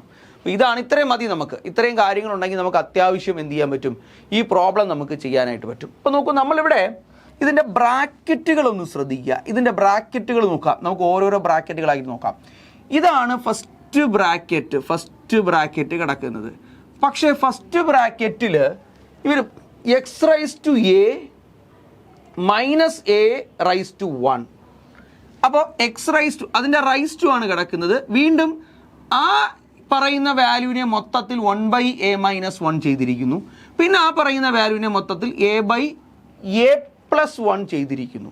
അപ്പം ശരിക്കും ഇവിടെ അവർ ചെയ്തിരിക്കുന്നത് ഇതല്ലേ, a⁻m the whole raised to n the whole raised to s എന്ന് പറയുന്ന സാധനമല്ലേ. അപ്പോൾ ഇത് മൾട്ടിപ്ലൈ ചെയ്താൽ പോരെ. അങ്ങനെയാണെങ്കിൽ ഇവിടെ മൾട്ടിപ്ലൈ ചെയ്യേണ്ടത് ആരെയൊക്കെയാണ്? നമുക്ക് a-a തെറ്റിപ്പോയി, a-a. നമുക്ക് അവിടെ ആ മൾട്ടിപ്ലിക്കേഷൻ്റെ കാൽക്കുലേഷൻ മാത്രത്തിൽ നമുക്ക് എന്ത് ചെയ്യാം, നമുക്കൊന്ന് ചെയ്തെടുക്കാം. അപ്പോൾ നമ്മൾ എന്താ ചെയ്യാൻ വേണ്ടി പോകുന്നത്, ഇപ്പോൾ ഈ മൾട്ടിപ്ലിക്കേഷൻ മാത്രം, അപ്പോൾ ഇതും കൂടെ മൾട്ടിപ്ലൈ ചെയ്യണം. ഇത്രയേ ഉള്ളൂ നമ്മുടെ ജോലി അല്ലേ. അപ്പോൾ നമുക്ക് ജസ്റ്റ് ഒന്ന് മൾട്ടിപ്ലൈ ചെയ്യാം. a-a⁻1 അതെഴുതി, പിന്നെ ഇൻറ്റു, അപ്പോൾ അതിന് ഇൻറ്റു ആണ്, ഇൻറ്റു അടുത്തത് 1/a−1. ആ കിട്ടുന്ന ആൻസറിനെ വീണ്ടും എന്ത് ചെയ്യുക, വീണ്ടും അടുത്ത ഇൻറ്റു ആണ്, ഇൻറ്റു a/a+1 ചെയ്യുക. ഇതാണ് നമ്മുടെ സ്റ്റെപ്പ്. ഇത് ഇത്ര ഇൻറ്റു ചെയ്യുമ്പോഴത്തേക്ക് നമുക്ക് എന്ത് കിട്ടും, നമുക്ക് ഈ പറയുന്ന വാല്യൂ കിട്ടും. അതായത് ഏതാണ്, ഈ പറയുന്ന പ്രോഡക്റ്റ് കിട്ടും. ആ പ്രോഡക്റ്റ് എന്തിനോട് കൊടുത്താൽ മതി, എക്സിനോട് കൊടുത്താൽ മതി. എക്സിൻ്റെ പവറായിട്ട് കൊടുത്തു കഴിഞ്ഞാൽ ആൻസർ ആവും. അപ്പോൾ നമുക്ക് ഇവിടെ ഉപയോഗിച്ചിരിക്കുന്ന കോൺസെപ്റ്റ് ഏതാണെന്ന് ഞാൻ പറഞ്ഞു, ഇതേ ഉള്ളൂ, ഇത്രയേ ഉള്ളൂ കേട്ടോ. ഇതാണ് നമ്മൾക്ക് ഇവിടെ ഉപയോഗിച്ചിരിക്കുന്ന കോൺസെപ്റ്റ് എന്നുള്ളത്. ഇതേ. അപ്പോൾ നമുക്ക് എന്ത് ചെയ്യാം, നമുക്കിതിൻ്റെ സ്റ്റെപ്പ് ഒന്ന് നോക്കാം. ആദ്യം a- ഈ കാണുന്ന സാധനത്തിനെ 1/a എന്ന് പറയാമല്ലോ. എനിക്ക് 1/a എന്ന് പറയാമല്ലോ, 1/a എന്ന് പറയാം. ഇനി ഇത് ചെയ്തിട്ട് നമുക്ക് അടുത്ത സ്റ്റെപ്പിലേക്ക് പോകുന്നതായിരിക്കും നല്ലതെന്ന് തോന്നുന്നു. അപ്പോൾ ഇവിടെ നമുക്കൊരു കാര്യം ചെയ്യാം. ഇവിടെ a കൊടുക്കാൻ വേണ്ടിയിട്ട് ഇവിടെ a കൊണ്ട് മൾട്ടിപ്ലൈ ചെയ്യാമല്ലോ. a കൊടുക്കാൻ വേണ്ടിയിട്ട് a കൊണ്ട് മൾട്ടിപ്ലൈ ചെയ്യാമല്ലോ. അല്ലെങ്കിൽ ഇവിടെ നമ്മൾ എന്ത് ചെയ്യണം, ഇതിനെ ക്രോസ് ആയിട്ടൊക്കെ നമ്മൾ ചെയ്യണം. ക്രോസ് ആയിട്ടാണ് നമ്മൾ ചെയ്യുന്നതെങ്കിൽ നമുക്ക് ക്രോസ് ആയിട്ട് ചെയ്തു നോക്കാം. അതായിരിക്കും കുറച്ചുകൂടെ എളുപ്പമെന്ന് തോന്നുന്നു കാൽക്കുലേഷൻ. ഓക്കെ, നമുക്ക് ക്രോസ് ആയിട്ട് ആ സബ്ട്രാക്ഷൻ ഒന്ന് ചെയ്ത് നോക്കാം. ഓക്കെ, ആ സബ്ട്രാക്ഷൻ ഒന്ന് ചെയ്ത് നോക്കുമ്പോൾ നമുക്ക് എന്ത് ചെയ്യും, ക്ലിയർ ആവും. എ മൈനസ് 1/a എന്ന് എഴുതിയിട്ട് നമുക്കിതിന് എന്ത് ചെയ്യാം, ക്രോസ് ചെയ്യാം. 1 × 1 1 ആണ്, 1 × 1 1 ആണ്. ഇത് അങ്ങോട്ട് ചെയ്തു. അടുത്തത് മൈനസ് ഇട്ടു. അടുത്തത് ഇവിടെ നിന്ന് ഇങ്ങോട്ട് a × a സ്ക്വയർ ആണ്, a സ്ക്വയർ ആണ്, a സ്ക്വയർ അല്ലെങ്കിൽ a സ്ക്വയർ മൈനസ് 1 എന്ന് എഴുതിയാലും മതി, അത് നിങ്ങളെ ഇഷ്ടം കേട്ടോ. a സ്ക്വയർ മൈനസ് എന്ന് എഴുതിയാൽ മതി, അത് എഴുതിയാലും മതി. ഓക്കെ, ബൈ എന്താണ് a എന്ന് വരും. ഓക്കെ, ക്ലിയർ ആണെന്ന് വിശ്വസിക്കുന്നു. ഇതുവരെ ഓക്കെ ആണ് എന്ന് വിശ്വസിക്കുന്നു. ഇനി നെക്സ്റ്റ് സ്റ്റെപ്പ്. അപ്പോൾ നമുക്കിതിനെ എന്ത് ചെയ്യും, അപ്പോൾ ഇവിടെ നിന്ന് ഇങ്ങോട്ടാണ് ആദ്യം മൾട്ടിപ്ലൈ ചെയ്യുന്നതെങ്കിൽ ആദ്യം a സ്ക്വയർ ഇവിടെ എഴുതുമായിരുന്നു കേട്ടോ. a സ്ക്വയർ മൈനസ് 1 എന്ന് എഴുതുമായിരുന്നു. നമുക്ക് അങ്ങനെ എഴുതാം. അതാണ് കുറച്ചുകൂടെ ഇത് വെട്ടിക്കളയാൻ എളുപ്പം എന്ന് എനിക്ക് തോന്നുന്നു. വെട്ടിക്കളയാൻ എളുപ്പം, അങ്ങനെ എഴുതുന്നതായിരിക്കും കുറച്ചുകൂടെ സിമ്പിൾ എന്ന് എനിക്ക് തോന്നുന്നു. അപ്പോൾ നമുക്ക് ആദ്യം എന്ത് ചെയ്യാം, ഇവിടെ a × a സ്ക്വയർ എന്ന് എഴുതി. അതിനുശേഷം -2 1 എന്ന് എഴുതി, ബൈ a എന്ന് എഴുതി. ഇത് ഏതിൻ്റെ വാല്യൂ ആണ്, ഈ കാണുന്ന സാധനത്തിൻ്റെ വാല്യൂ ആണ് ഇത് എഴുതിയിരിക്കുന്നത്. അപ്പോൾ നോക്കാം, ഈ a സ്ക്വയർ മൈനസ് 1 ഞാൻ എൻ്റെ ഒരു ചെറിയ സംശയം ചോദിക്കട്ടാ. നമുക്കിതാ ഈ ഒന്നിനും കൂടെ ഒരു സ്ക്വയർ ഇട്ട് കൊടുത്തു കഴിഞ്ഞാൽ ഇത് a square minus b square എന്ന് പറയുന്ന ഇക്വേഷനിലോട്ട് ആവത്തില്ലേ? a square minus b square എന്ന് പറയുന്ന ഇക്വേഷനിലോട്ട് മാറും. a square minus b square എന്ന് പറഞ്ഞാൽ a plus b × a minus b എന്നായിരിക്കും. a plus b × a minus b എന്നായിരിക്കും. അപ്പം ഞാനിതിനെ അങ്ങനെ ഒന്ന് മാറ്റി നോക്കാം. അങ്ങനെ ഒന്ന് മാറ്റി നോക്കുമ്പോൾ ഈ ഇക്വേഷൻ എന്തായി മാറും? എനിക്കിതിനെ a plus b × a minus B എന്ന് പറയുന്നതിലേക്ക് ഞാനിതിനെ കൺവെർട്ട് ചെയ്തു. a plus B × a minus B എന്ന് പറയുന്ന സാധനത്തിലേക്ക് ഞാനിതിനെ കൺവെർട്ട് ചെയ്തു. എന്താണ് a square minus B square എന്ന് പറഞ്ഞു കഴിഞ്ഞാൽ നമ്മളിവിടെ മനസ്സിലാക്കണം. ഞാനൊരു പോയിന്റ് ഇവിടെ എഴുതാം. നമുക്കറിയാം a square minus B square എന്ന് പറഞ്ഞു കഴിഞ്ഞാൽ a plus B × a minus B എന്ന് പറയാം. a plus B × a minus B എന്ന് പറയാം. ഇവിടെ ഒന്നിൻ്റെ സ്ക്വയർ, ഒന്നിനിവിടെ സ്ക്വയർ ഇട്ടെന്ന് പറഞ്ഞ് ഇവിടെ വെറും ഒന്നേ ഉണ്ടായിരുന്നുള്ളൂ. ഇപ്പം a സ്ക്വയർ മൈനസ് 1 എന്ന് പറയുന്ന സാധനത്തിനെ a സ്ക്വയർ മൈനസ് 1 സ്ക്വയർ എന്ന് എഴുതാം. ഒരു കുഴപ്പമില്ല. 1 സ്ക്വയർ എത്ര തന്നെയാണ്, 1 തന്നെയാണ്, അത് വിഷയമില്ല. ഓക്കെ, അപ്പോൾ ഇങ്ങനെ എഴുതി. ഇനി ഇതിൻ്റെ എക്സ്പാൻഷൻ, ഇത് a ഇത് b. ഓക്കെ, അപ്പം a plus 1 × a minus 1 by എന്തുണ്ട്, a ഉണ്ട്. അപ്പോൾ ഇതിനെയാണ് ഇത്രയും ആക്കി വെച്ചിരിക്കുന്നത്. ഇനി വീണ്ടും ഇൻറ്റു 1/a മൈനസ് 1. ഇനി വീണ്ടും ഇൻറ്റു a/a പ്ലസ് 1. നിങ്ങൾ നോക്കിക്കേ, ഈ a മൈനസ് 1ഉം a മൈനസ് 1ഉം എന്തായി പോവും, ക്യാൻസലായി പോവും. ഈ a പ്ലസ് 1ഉം ഈ കാണുന്ന a പ്ലസ് 1ഉം ഈ കാണുന്ന a പ്ലസ് 1ഉം എന്തായി പോവും, ക്യാൻസലായി പോവും. ഓക്കെ, ഇനി നോക്കിക്കേ, ഇനി ഉള്ളത് a/a മാത്രമേ ഉള്ളൂ. a/a എന്ന് പറഞ്ഞാൽ എത്രയാണ്, 1. അപ്പോൾ ഈ കാണുന്ന ഇത്രയും സാധനത്തിൻ്റെ പ്രോഡക്റ്റ് എടുക്കുമ്പോൾ അതൊന്നായിരിക്കും. അങ്ങനെയാണെങ്കിൽ ഇതിൻ്റെ ആൻസർ x⁻1 ആയിരിക്കും. x⁻1 എന്ന് പറഞ്ഞാൽ എന്തായിരിക്കും, x ആയിരിക്കും. അങ്ങനെയാണെങ്കിൽ ഇതിൻ്റെ ആൻസർ എന്തായിരിക്കും, ഓപ്ഷൻ എ ആയിരിക്കും ഇവിടുത്തെ റൈറ്റ് ആൻസർ. ഓപ്ഷൻ എ ആയിരിക്കും ഇവിടുത്തെ റൈറ്റ് ആൻസർ ആയിട്ട് വരുന്നത്. ഇവിടെ ഉപയോഗിച്ചിരിക്കുന്ന കോൺസെപ്റ്റ് ഈ ഒരു സാധനവും ഈ ഒരു സാധനവും രണ്ട് സാധനമേ എടുത്ത് അപ്ലൈ ചെയ്തോളൂ, വേറെ ഒന്നും ഇവിടെ ചെയ്തില്ല. ഓക്കെ, ക്ലിയർ ആണ് എന്ന് വിശ്വസിക്കുന്നു. Option A is the right answer. Clear. അപ്പോൾ നമുക്ക് നെക്സ്റ്റ് സ്റ്റെപ്പിലേക്ക് പോകാം. അടുത്ത ചോദ്യം നോക്കാം. r = 18, rat = 39 എങ്കിൽ CAP ക്യാപ്പ് എന്താണ് എന്നുള്ളതാണ് നമ്മുടെ ക്വസ്റ്റ്യൻ. അപ്പോൾ ഈ r എന്ന് പറയുന്നത് എത്രാമത്തെ ലെറ്റർ ആണ്? നമുക്കറിയാം m എന്ന് പറയുന്നത് 13ാമത്തെ ലെറ്ററാണ്. n 14, mn o എന്ന് പറയുന്നത് 15. അപ്പോൾ നോക്കാം, ഒന്ന് എഴുതി വെക്കാം. Okay, n mn o p q r. നോക്കാം, ഇത് 14, ഇത് 15, ഇത് 16, ഇത് 17, 18. അപ്പോൾ ഇവിടെ ഉപയോഗിച്ചിരിക്കുന്നത് പൊസിഷൻ ആണ് എന്ന് മനസ്സിലായി. ഇത് പൊസിഷൻ്റെ സം തന്നെയാണ് എടുത്തിരിക്കുന്നത്. നോക്കൂ, RAT 18, അടുത്തത് 1, അടുത്ത ടിയുടെ പൊസിഷൻ എന്ന് പറഞ്ഞു കഴിഞ്ഞാൽ LMNOPQ RST ST. നോക്കാം, 19, 20. അപ്പോൾ നോക്കാം, 20. അപ്പം 21, 21, 21, 10, 31, 39. കറക്റ്റ് ആണല്ലോ. പൊസിഷൻ്റെ സം തന്നെയാണ് എടുത്തിരിക്കുന്നത്. അപ്പം നമുക്ക് ഇതിൻ്റെയും കൂടെ പൊസിഷൻ എടുക്കാം. എ ബി സി, സിയുടെ പൊസിഷൻ 3, എ 1, പി എത്രയാണ്?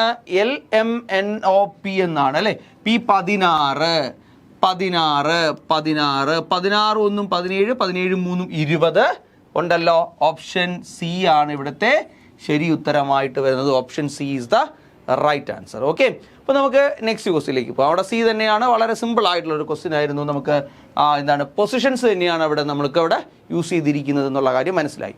അടുത്ത ക്വസ്റ്റ്യൻ നോക്കൂ. എ 512, ഈ 216, അടുത്തത് എന്താണ് എന്ന് ചോദിച്ചിരിക്കുന്നു. അത് കഴിഞ്ഞ് M8 ആണ് എഴുതിയിരിക്കുന്നത് കേട്ടോ. അപ്പോൾ നമ്മളൊരു കാര്യം നോക്കിയടാ, ഈ പറയുന്ന 512, 216 ഈ സംഖ്യകൾക്ക് എന്തെങ്കിലും പ്രത്യേകതയുണ്ടോ? 8-ന് എന്തെങ്കിലും പ്രത്യേകതയുണ്ടോ? ഈ പറയുന്ന ഏതെങ്കിലും സംഖ്യകൾക്ക് എന്തെങ്കിലും ഒരു പ്രത്യേകത ഉള്ളതായിട്ട് നിങ്ങൾക്ക് തോന്നുന്നുണ്ടോ? ഉണ്ട്. 512, 216, 8 എനിക്ക് നോക്കുമ്പോൾ 2-ന്റെ ക്യൂബായിട്ട് തോന്നുന്നു. 516 6-ന്റെ ക്യൂബായിട്ട് തോന്നുന്നു. ഇത് 8-ന്റെ ക്യൂബാണ് അല്ലേ, 8-ന്റെ ക്യൂബാണ്. അപ്പം അങ്ങനെയാണെങ്കിൽ ഇവിടെ വരേണ്ടത് 8, 6, അപ്പോൾ അടുത്ത 4-ന്റെ ക്യൂബായിരിക്കണം, 64 ആയിരിക്കണം. നമ്പർ വരേണ്ടത് 64. 64 ഓപ്ഷൻ ഏതാണ്?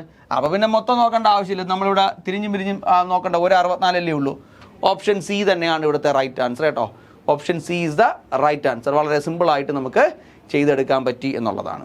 ഓക്കെ, അപ്പോൾ നമുക്ക് നെക്സ്റ്റ് ക്വസ്റ്റ്യനിലേക്ക് പോവാം. നെക്സ്റ്റ് ക്വസ്റ്റ്യൻ നോക്കൂ. 30/9/2017 മുതൽ 5 വർഷവും 5 മാസവും 5 ദിവസവും പൂർത്തിയാക്കുന്ന തീയതി ഏത് എന്നുള്ളതാണ് നമ്മുടെ ക്വസ്റ്റ്യൻ. അപ്പം 30/9/2017 മുതൽ 5 വർഷവും 5 മാസവും 5 ദിവസവും 5 വർഷവും 5 മാസവും 5 ദിവസവും പൂർത്തിയാക്കുന്ന തീയതി. അപ്പോൾ നമുക്കൊരു കാര്യം ചെയ്യാം. 30/9/2017 ആദ്യം 5 വർഷം കൂട്ടാം.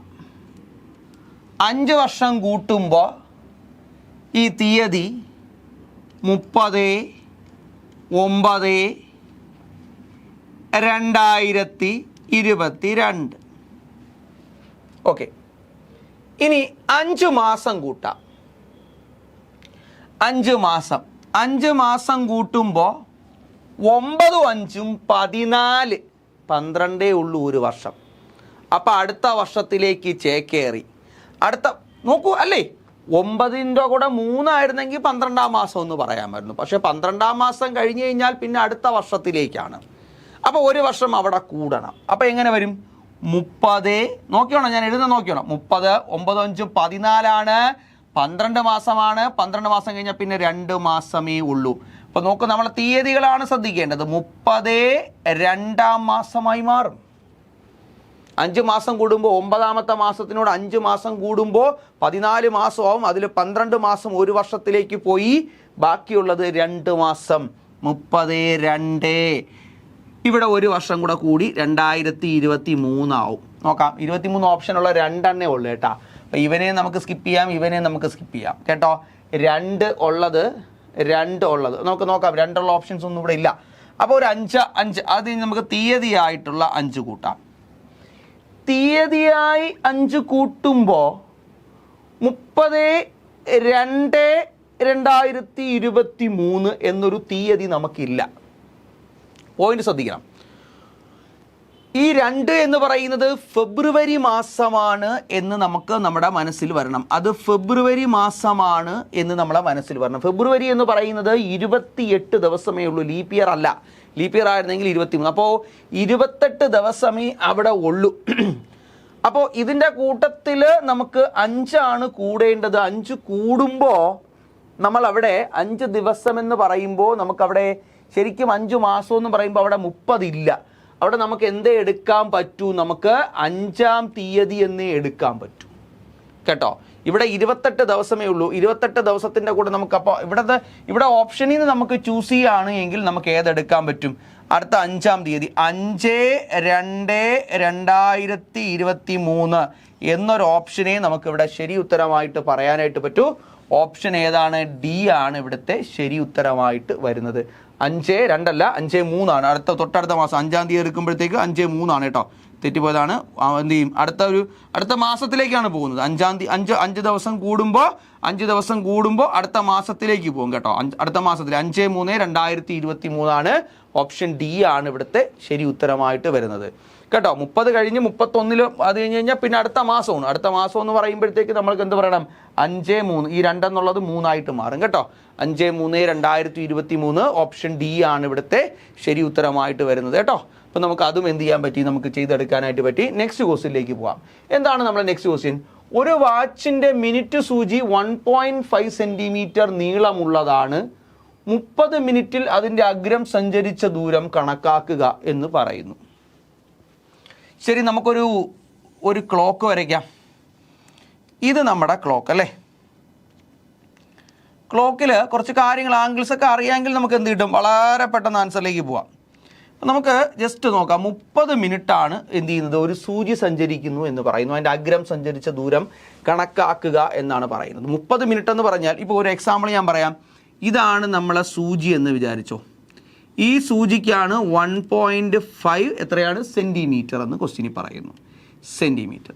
അപ്പോൾ ഈ സൂചി 30 മിനിറ്റ് സഞ്ചരിക്കുക എന്ന് പറഞ്ഞു കഴിഞ്ഞാൽ, 30 മിനിറ്റ് സഞ്ചരിക്കുക എന്ന് പറഞ്ഞാൽ ഈ നിൽക്കുന്ന സൂചിയുടെ അഗ്രം ഇങ്ങനെ കറങ്ങി ഇത്ര എത്തുമ്പോഴാണ് 30 മിനിറ്റായിട്ട് മാറുന്നത്. 30. അപ്പോൾ ഈ സഞ്ചരിച്ച ദൂരമാണ് ശരിക്കും നമുക്കിവിടെ കാണേണ്ടത്. ഈ സഞ്ചരിച്ചിരിക്കുന്ന ദൂരം എന്താണ് എന്നുള്ളതാണ് നമുക്ക് കാണേണ്ടത്. ഓക്കെ, ഇതിൻ്റെ ആൻസർ എന്തായിരിക്കും എന്നുള്ളതാണ് നമ്മൾ നോക്കാനായിട്ട് പോകുന്നത്. അപ്പോൾ നിങ്ങൾ നോക്കിക്കേ, ഇത് ആക്ച്വലി ഒരു അർദ്ധവൃത്തമല്ലേ? അർദ്ധവൃത്തമാണ്. 30 മിനിറ്റ് എന്ന് പറയുമ്പോഴത്തേക്ക് 30 ഇതിപ്പോൾ 5 മിനിറ്റാണ്. 30 മിനിറ്റ് ആകുമ്പോൾ എത്രയും 180 ഡിഗ്രി വരും. അത് അർദ്ധവൃത്തമാണ് അല്ലേ? അർദ്ധവൃത്തമാണ്. അപ്പോൾ അർദ്ധവൃത്തം എന്ന് പറയുമ്പോൾ ഈ അകലം, ഈ നീളമാണ് നമുക്ക് കാണേണ്ടത് അല്ലേ? ശരി, അപ്പോൾ നമുക്ക് വൃത്തത്തിൻ്റെ ചുറ്റളവ് കണ്ടുപിടിക്കാനുള്ള ഇക്വേഷൻ ഏതാണ്? വൃത്തത്തിൻ്റെ ചുറ്റളവ് കണ്ടുപിടിക്കാൻ നേരത്തെ തന്നെ നമ്മളൊരു ചോദ്യത്തിൽ നമ്മൾ ഡിസ്കസ് ചെയ്തിട്ടുണ്ടായിരുന്നു അല്ലേ? വൃത്തത്തിൻ്റെ ചുറ്റളവ് കണ്ടുപിടിക്കാനുള്ള ഇക്വേഷൻ നമ്മൾ 2πr എന്നാണ് പഠിച്ചു വെച്ചിരിക്കുന്നത്. അപ്പോൾ അത് അർദ്ധവൃത്തമാകുമ്പോൾ എന്ത് ചെയ്യണം? 2πrനെ 2 കൊണ്ട് ഡിവൈഡ് ചെയ്ത് πr ആയി മാറും. πr ആണ് ഏതെന്ന് പറയുന്നത്? അർദ്ധവൃത്തത്തിൻ്റെ ചുറ്റളവ്. അപ്പോൾ നമുക്ക് നോക്കാം, πrലേക്കാണ് പോകേണ്ടത്. പൈയുടെ വാല്യൂ 3.14 എടുക്കണമെന്ന് ക്വസ്റ്റ്യനിൽ തന്നെ പറയുന്നു. അവിടെ എന്താണ് 22/7 ആയിരുന്നെങ്കിൽ നമുക്ക് എന്ത് ചെയ്യാമായിരുന്നു? ഈസി ആയിട്ട് നമുക്ക് കാൽക്കുലേഷൻ ചെയ്ത് നമുക്ക് ആൻസറിലേക്ക് പോകുമായിരുന്നു. 3.14 ആണ്. ഇൻറ്റു ആ കിട്ടുന്ന ഉത്തരത്തിനെ 1.5 കൊണ്ട് മൾട്ടിപ്ലൈ ചെയ്യണം. 1.5 കൊണ്ട് മൾട്ടിപ്ലൈ ചെയ്യണം. ഇതാണ് നമ്മുടെ സ്റ്റെപ്പ്. ഇപ്പോൾ നമുക്ക് ഓപ്ഷനിൽ നിന്ന് നമ്മൾ ചൂസ് ചെയ്യുകയാണെങ്കിൽ ഇതല്ല ഒരു കാരണവശാലും, ഇതുമല്ല ഒരു കാരണവശാലും. എന്തായാലും അതിനേക്കാളും ചെറുതാവില്ലല്ലോ. 3.14നെ 1.5 കൊണ്ട് മൾട്ടിപ്ലൈ ചെയ്ത് കഴിഞ്ഞാൽ ഒരു കാരണവശാലും ഇതും ആവത്തില്ല, ഇതും ആവത്തില്ല. ഇതിലാരാണ് എന്നുള്ളതാണ് നമ്മൾ നോക്കേണ്ടത്. നമുക്ക് എന്ത് ചെയ്യാം? നമുക്ക് ജസ്റ്റ് ഒന്ന് മൾട്ടിപ്ലൈ ചെയ്ത് നോക്കാം. 314 × 15 ചെയ്യാം അല്ലേ? 5 4 20 0 ശിഷ്ടം 2 1 5 5 5 2 7 15. ഓക്കെ, 1 4 4 1 1 1 3 3. ഇത് ചെയ്യുമ്പോൾ തന്നെ നമുക്ക് ആൻസർ കിട്ടും. ഇവിടെ 1 5 2 7 4. എത്ര ഡിജിറ്റ് മാറ്റണം? ഇതിൽ 2 ഡിജിറ്റ്, ഇതിലൊരു ഡിജിറ്റ്, മൊത്തം 3 ഡിജിറ്റ് മാറ്റണം. അപ്പോൾ 4.71 എന്ന് കിട്ടും. ഓപ്ഷൻ ഏതാണ്? ബി ആണ് ഇവിടുത്തെ റൈറ്റ് ആൻസർ കേട്ടോ. Option B is the right answer. വളരെ ഈസി ആയിട്ട് നമുക്ക് ചെയ്തെടുക്കാനായിട്ട് പറ്റും. ഓപ്ഷൻ ബി ആണ് ഇവിടുത്തെ ശരി ഉത്തരമായിട്ട് വരുന്നത്. ഓക്കെ, നമുക്കിനി നെക്സ്റ്റ് ക്വസ്റ്റ്യനിലേക്ക് പോവാം. നെക്സ്റ്റ് ക്വസ്റ്റ്യൻ എന്താ നോക്കി. അച്ഛൻ്റെ വയസ്സ് മകൻ്റെ വയസ്സിൻ്റെ 5 ഇരട്ടിയായിരുന്നു. 4 വർഷം മുമ്പ് അച്ഛൻ്റെ വയസ്സ് മകൻ്റെ വയസ്സിൻ്റെ 9 ഇരട്ടിയായിരുന്നു. അവരുടെ ഇപ്പോഴത്തെ പ്രായം എന്താണ് എന്നുള്ളതാണ് നമ്മുടെ ക്വസ്റ്റ്യൻ. ശരി, നമുക്ക് നോക്കാം. അച്ഛൻ്റെ വയസ്സ് മകൻ്റെ വയസ്സിൻ്റെ 5 ഇരട്ടിയാണ് എന്ന് പറയുന്നു. ഇപ്പോഴാണ്, അറ്റ് പ്രസൻറ്റ് ആണേ. Present age. അപ്പോൾ 5 1 ഇത് ഫാദർ, ഇത് സൺ, ഇങ്ങനെ പറയാം. നമുക്ക് 2 ഷോർട്ട് കട്ടുകളാണ് നമ്മളിവിടെ ഡിസ്കസ് ചെയ്യാനായിട്ട് പോകുന്നത്. അച്ഛൻ്റെ വയസ്സ് 5 എന്നും മകൻ്റെ വയസ്സ് 1 എന്നും എടുത്തു. 5 ഇരട്ടിയാണെന്ന് പറയുമ്പോൾ അങ്ങനെ പറയാൻ പറ്റത്തുള്ളൂ. ഓക്കെ, ഇതെപ്പോഴാണ്? ഇത് പ്രസൻ്റ് ആണ്, ഇപ്പോഴാണ്. ഇനി അടുത്തത് 4 വർഷം മുമ്പ്, ബിഫോർ 4 ഇയേഴ്സ്, 4 വർഷം മുമ്പ് അച്ഛൻ്റെ വയസ്സ് മകൻ്റെ വയസ്സിൻ്റെ 9 ഇരട്ടിയായിരുന്നു. അപ്പോൾ 9 1 എടുക്കും. 9 ഇരട്ടി എന്ന് പറയുമ്പോൾ 9 1 എടുക്കും. ഇനി അവരുടെ ഇപ്പോഴത്തെ പ്രായം എന്താണ് എന്നുള്ളതാണ്. എനിക്ക് തോന്നുന്നു അച്ഛൻ്റെ വയസ്സ് മാത്രം കണ്ടുപിടിച്ചാൽ മതി. അച്ഛൻ്റെ വയസ്സ് മാത്രം കണ്ടുപിടിക്കുമ്പോൾ ആൻസർ കണ്ടുപിടിക്കും. അപ്പോൾ അച്ഛൻ്റെ വയസ്സ് നമുക്കിവിടെ ആദ്യം 5 ആണ്. പ്രസൻറ്റ് ഏജ് എന്ന് പറയുന്നത് 5 ആണ്. എഴുതി, ഇൻറ്റു ഇട്ടു. ഈ 2 റേഷ്യോകൾ തമ്മിലുള്ള വ്യത്യാസം, നമ്മൾ ഏജിൻ്റെ ക്ലാസ് നിങ്ങൾ കണ്ടിട്ടുണ്ടായിരിക്കും. ഈ 2 അംശബന്ധങ്ങൾ തമ്മിലുള്ള വ്യത്യാസം എത്ര വർഷമാണെന്ന് ക്വസ്റ്റ്യൻ പറയുന്നുണ്ട്? 4 വർഷമാണെന്ന് ക്വസ്റ്റ്യൻ പറയുന്നുണ്ട്. അപ്പോൾ 4 എഴുതി, ഇൻറ്റു. പരിഗണിക്കാതെ കിടക്കുന്ന അംശബന്ധം, നമ്മളിവിടെ കൺസിഡർ ചെയ്യാത്ത റേഷ്യോ 9:1 ആണ്. ഇവയുടെ വ്യത്യാസം 9:1 വ്യത്യാസം 8. ആ 8 എഴുതി, ബൈ 8. ഒരു സ്റ്റെപ്പ് കൂടിയുണ്ട്. ക്രോസ് മൾട്ടിപ്ലിക്കേഷൻ ആണ് നമ്മൾ ചെയ്യേണ്ടത്. ക്രോസ് മൾട്ടിപ്ലിക്കേഷൻ ചെയ്യുമ്പോൾ ഇവിടെ നിന്ന് ഇങ്ങോട്ട് മൾട്ടിപ്ലൈ ചെയ്യുമ്പോൾ 5, ഇവിടെ നിന്ന് ഇങ്ങോട്ട് മൾട്ടിപ്ലൈ ചെയ്യുമ്പോൾ 9, ഇതിൻ്റെ വ്യത്യാസം 4. ക്രോസ് മൾട്ടിപ്ലിക്കേഷൻ്റെ വ്യത്യാസമാണ് ഛേദമായി എടുക്കേണ്ടത്. ബൈ 4, 4 4 വെട്ടിപ്പോയി. 8 5 40. 40 ആരുടെ വയസ്സ്? അച്ഛൻ്റെ വയസ്സ്. അങ്ങനെയാണെങ്കിൽ ഇവിടെ ഓപ്ഷൻ ഡി ആയിരിക്കും ശരി ഉത്തരമായിട്ട് വരേണ്ടത് എന്ന് പറയാം. ഓപ്ഷൻ ഡി ആണ് ശരി ഉത്തരം. ഇതുപോലെ ഷോർട്ട് കട്ടിൽ നമുക്ക് എന്ത് ചെയ്യാൻ പറ്റും? വളരെ പെട്ടെന്ന്. മറ്റൊരു മെത്തേഡ് കൂടി ഞാൻ ഒന്ന് എക്സ്പ്ലെയിൻ ചെയ്ത് കാണിച്ചുതരാം. വേറൊരു മെത്തേഡ് കൂടി എക്സ്പ്ലെയിൻ ചെയ്യാം. ഇപ്പോൾ അച്ഛൻ്റെ വയസ്സ് 5 എന്നും മകൻ്റെ വയസ്സ് 1 എന്നും എടുത്തു. 4 വർഷങ്ങൾക്ക് മുൻപ് അത് 9 1 ആയിരുന്നു. അപ്പോൾ ഇവിടെ നിന്ന് ഇങ്ങോട്ട് വരാൻ 4 വയസ്സ് കുറയണം. അപ്പോൾ ഇവിടെ 4 കുറഞ്ഞു, ഇവിടെ 4 കുറഞ്ഞു. 2 പേർക്കും 4 വയസ്സ് കുറഞ്ഞു. അതായത് എങ്ങനെയാണ്? ഇത് പ്രസൻറ്റ് ഏജ്, ഇത് ബിഫോർ 4 ഇയേഴ്സ്. അപ്പോൾ ഈ അംശബന്ധത്തിൽ നിന്ന് ഈ അംശബന്ധത്തിലേക്ക് വരാൻ 4 കുറഞ്ഞിരിക്കുന്നു എന്നാണ് മനസ്സിലാക്കേണ്ടത്. 4 ഇവിടെ കുറയുകയാണ് ചെയ്തത്. ഇനി നോക്കൂ, നമ്മുടെ നെക്സ്റ്റ് സ്റ്റെപ്പ് നോക്കൂ. നെക്സ്റ്റ് സ്റ്റെപ്പിലേക്ക് പോവാം. വളരെ ഈസി ആയിട്ടുള്ള മറ്റൊരു സ്റ്റെപ്പാണ്. നെക്സ്റ്റ് സ്റ്റെപ്പ് വളരെ ഈസിയാണ് കേട്ടോ. നമുക്കിതാ ഇവിടെ നിന്ന് ഇങ്ങോട്ട് മൾട്ടിപ്ലൈ ചെയ്യുമ്പോൾ 9 എന്നും ഇവിടെ നിന്ന് ഇങ്ങോട്ട് മൾട്ടിപ്ലൈ ചെയ്യുമ്പോൾ നമുക്ക് -36 എന്നും വരും. ഓക്കെ, ഇനി ഇവിടെ നിന്ന് ഇങ്ങോട്ട് മൾട്ടിപ്ലൈ ചെയ്യുമ്പോൾ നമുക്ക് 5 എന്നും ഇവിടെ നിന്ന് ഇങ്ങോട്ട് മൾട്ടിപ്ലൈ ചെയ്യുമ്പോൾ നമുക്ക് -4 എന്നും വരും. -4 എന്നും വരും. ഓക്കെ, ഇനി ഇവയുടെ വ്യത്യാസമാണ് നമ്മൾ എടുക്കേണ്ടത്. വ്യത്യാസം, അതായത് ഇതിൻ്റെ വ്യത്യാസം നമ്മൾ എടുക്കുമ്പോൾ നമുക്ക് 4 എന്ന് വരും അല്ലേ. 9 36 1 4 4 കറക്റ്റ് ആണല്ലോ. യെസ്. അപ്പം നമുക്ക് ഇവയുടെ വ്യത്യാസമാണ് എഴുതേണ്ടത്. വ്യത്യാസം എഴുതുമ്പോൾ നമുക്ക് വ്യത്യാസം എങ്ങനെ എഴുതാൻ പറ്റുമെന്ന് നോക്കാം. ഈ 36ൻ്റെയും 4ൻ്റെയും വ്യത്യാസം, അപ്പോൾ -36 മൈനസ് വ്യത്യാസം എന്ന് വെച്ചാൽ മൈനസ് ആണല്ലോ. -4 അതെന്താവും? -36 + 4 സമം 32 എന്നാവും. എന്ത് 32? വ്യത്യാസം എഴുതിയാൽ മതി. അവിടെ നമ്മൾ നെഗറ്റീവ് നോക്കാൻ നിൽക്കേണ്ട ആവശ്യമില്ല. നമ്മളിവിടെ വ്യത്യാസം എഴുതിയപ്പോൾ 32 എന്ന് വന്നു. അപ്പോൾ 4 യൂണിറ്റ് 32 ആണ്. ദാ ഈ കാണുന്ന 4 32. 4 യൂണിറ്റ് 32 ആണ്. അച്ഛൻ്റെ വയസ്സ് 5 യൂണിറ്റ് ആണ്. 5 എത്രയെന്ന് കണ്ടുപിടിക്കണമെങ്കിൽ 8 കൊണ്ട് മൾട്ടിപ്ലൈ ചെയ്തു. 40 ആണ് അച്ഛൻ്റെ വയസ്സ്. 1 യൂണിറ്റ് എന്ന് പറയുന്നത് 8. അപ്പോൾ 40ഉം 8ഉം. ഓപ്ഷൻ ഡി ആണ് ശരി ഉത്തരം. ഇത് മറ്റൊരു മെത്തേഡ്. ഇതുപോലെ ഒരുപാട് ഷോർട്ട് കട്ടിൽ നമുക്ക് ഇത് എന്ത് ചെയ്യാൻ പറ്റും? ചെയ്യാനായിട്ട് പറ്റും. പിന്നെ ഈ മെത്തേഡിനുള്ളൊരു ബെനിഫിറ്റ് എന്താണ് എന്ന് ചോദിച്ചു കഴിഞ്ഞാൽ, ഈ മെത്തേഡിനെ അപേക്ഷിച്ച് ഈ മെത്തേഡിനുള്ളൊരു ബെനിഫിറ്റ് എന്താണ് എന്ന് ചോദിച്ചു കഴിഞ്ഞാൽ, ഒന്നാമത്തെ സംഖ്യയോട് കൂട്ടുകയും രണ്ടാമത്തെ സംഖ്യയോട് കുറയ്ക്കുകയും ചെയ്യുന്നു എന്ന് പറയുന്നു. അല്ലെങ്കിൽ രണ്ടും വ്യത്യസ്തമായിട്ടുള്ള നമ്പറുകളാണ്, ഒന്നാമത്തേൽ 5 കൂടി രണ്ടാമത്തേൽ 10 കൂടി എന്നൊക്കെ പറയുന്നുവെങ്കിൽ ഈ മെത്തേഡിൽ ചെയ്യാൻ പറ്റും. ഇതാണ് അങ്ങനത്തെ ഒരു മെത്തേഡാണിത് കേട്ടോ. വളരെ സിമ്പിളായിട്ട് നമുക്ക് ചെയ്തെടുക്കാൻ പറ്റുന്ന ഒരു മെത്തേഡാണ്. അപ്പോൾ ഇതിൻ്റെ കൂടുതൽ ക്വസ്റ്റ്യൻസ് നമ്മുടെ ക്ലാസ്സിൽ അവൈലബിൾ ആണ്. നിങ്ങൾക്കത് കാണാനായിട്ട് പറ്റും. ഓക്കെ, ശരി, നമുക്ക് നെക്സ്റ്റ് ക്വസ്റ്റ്യനിലേക്ക് പോവാം. അപ്പോൾ അതിൻ്റെ ആൻസർ ഓപ്ഷൻ ഡി ആണ്. അടുത്തത് ലഘൂകരിക്കുക, സിംപ്ലിഫൈ ചെയ്യുക എന്ന് പറയുന്ന ഒരു ക്വസ്റ്റ്യൻ ആണ്. അപ്പോൾ നമുക്ക് ഇവിടെ തന്നെ നമുക്ക് നോക്കാം, വേണമെങ്കിൽ നമുക്ക് ഇവിടെ തന്നെ ഇതങ്ങ് ചെയ്ത് വയ്ക്കാം അല്ലേ. നമ്മൾ നോക്കുകയാണെങ്കിൽ 36 × 9 × 2/3 മൈനസ് 5ൻ്റെ സ്ക്വയർ എന്ന് പറഞ്ഞാൽ നമുക്ക് 25 എന്ന് അവിടെ എഴുതാം.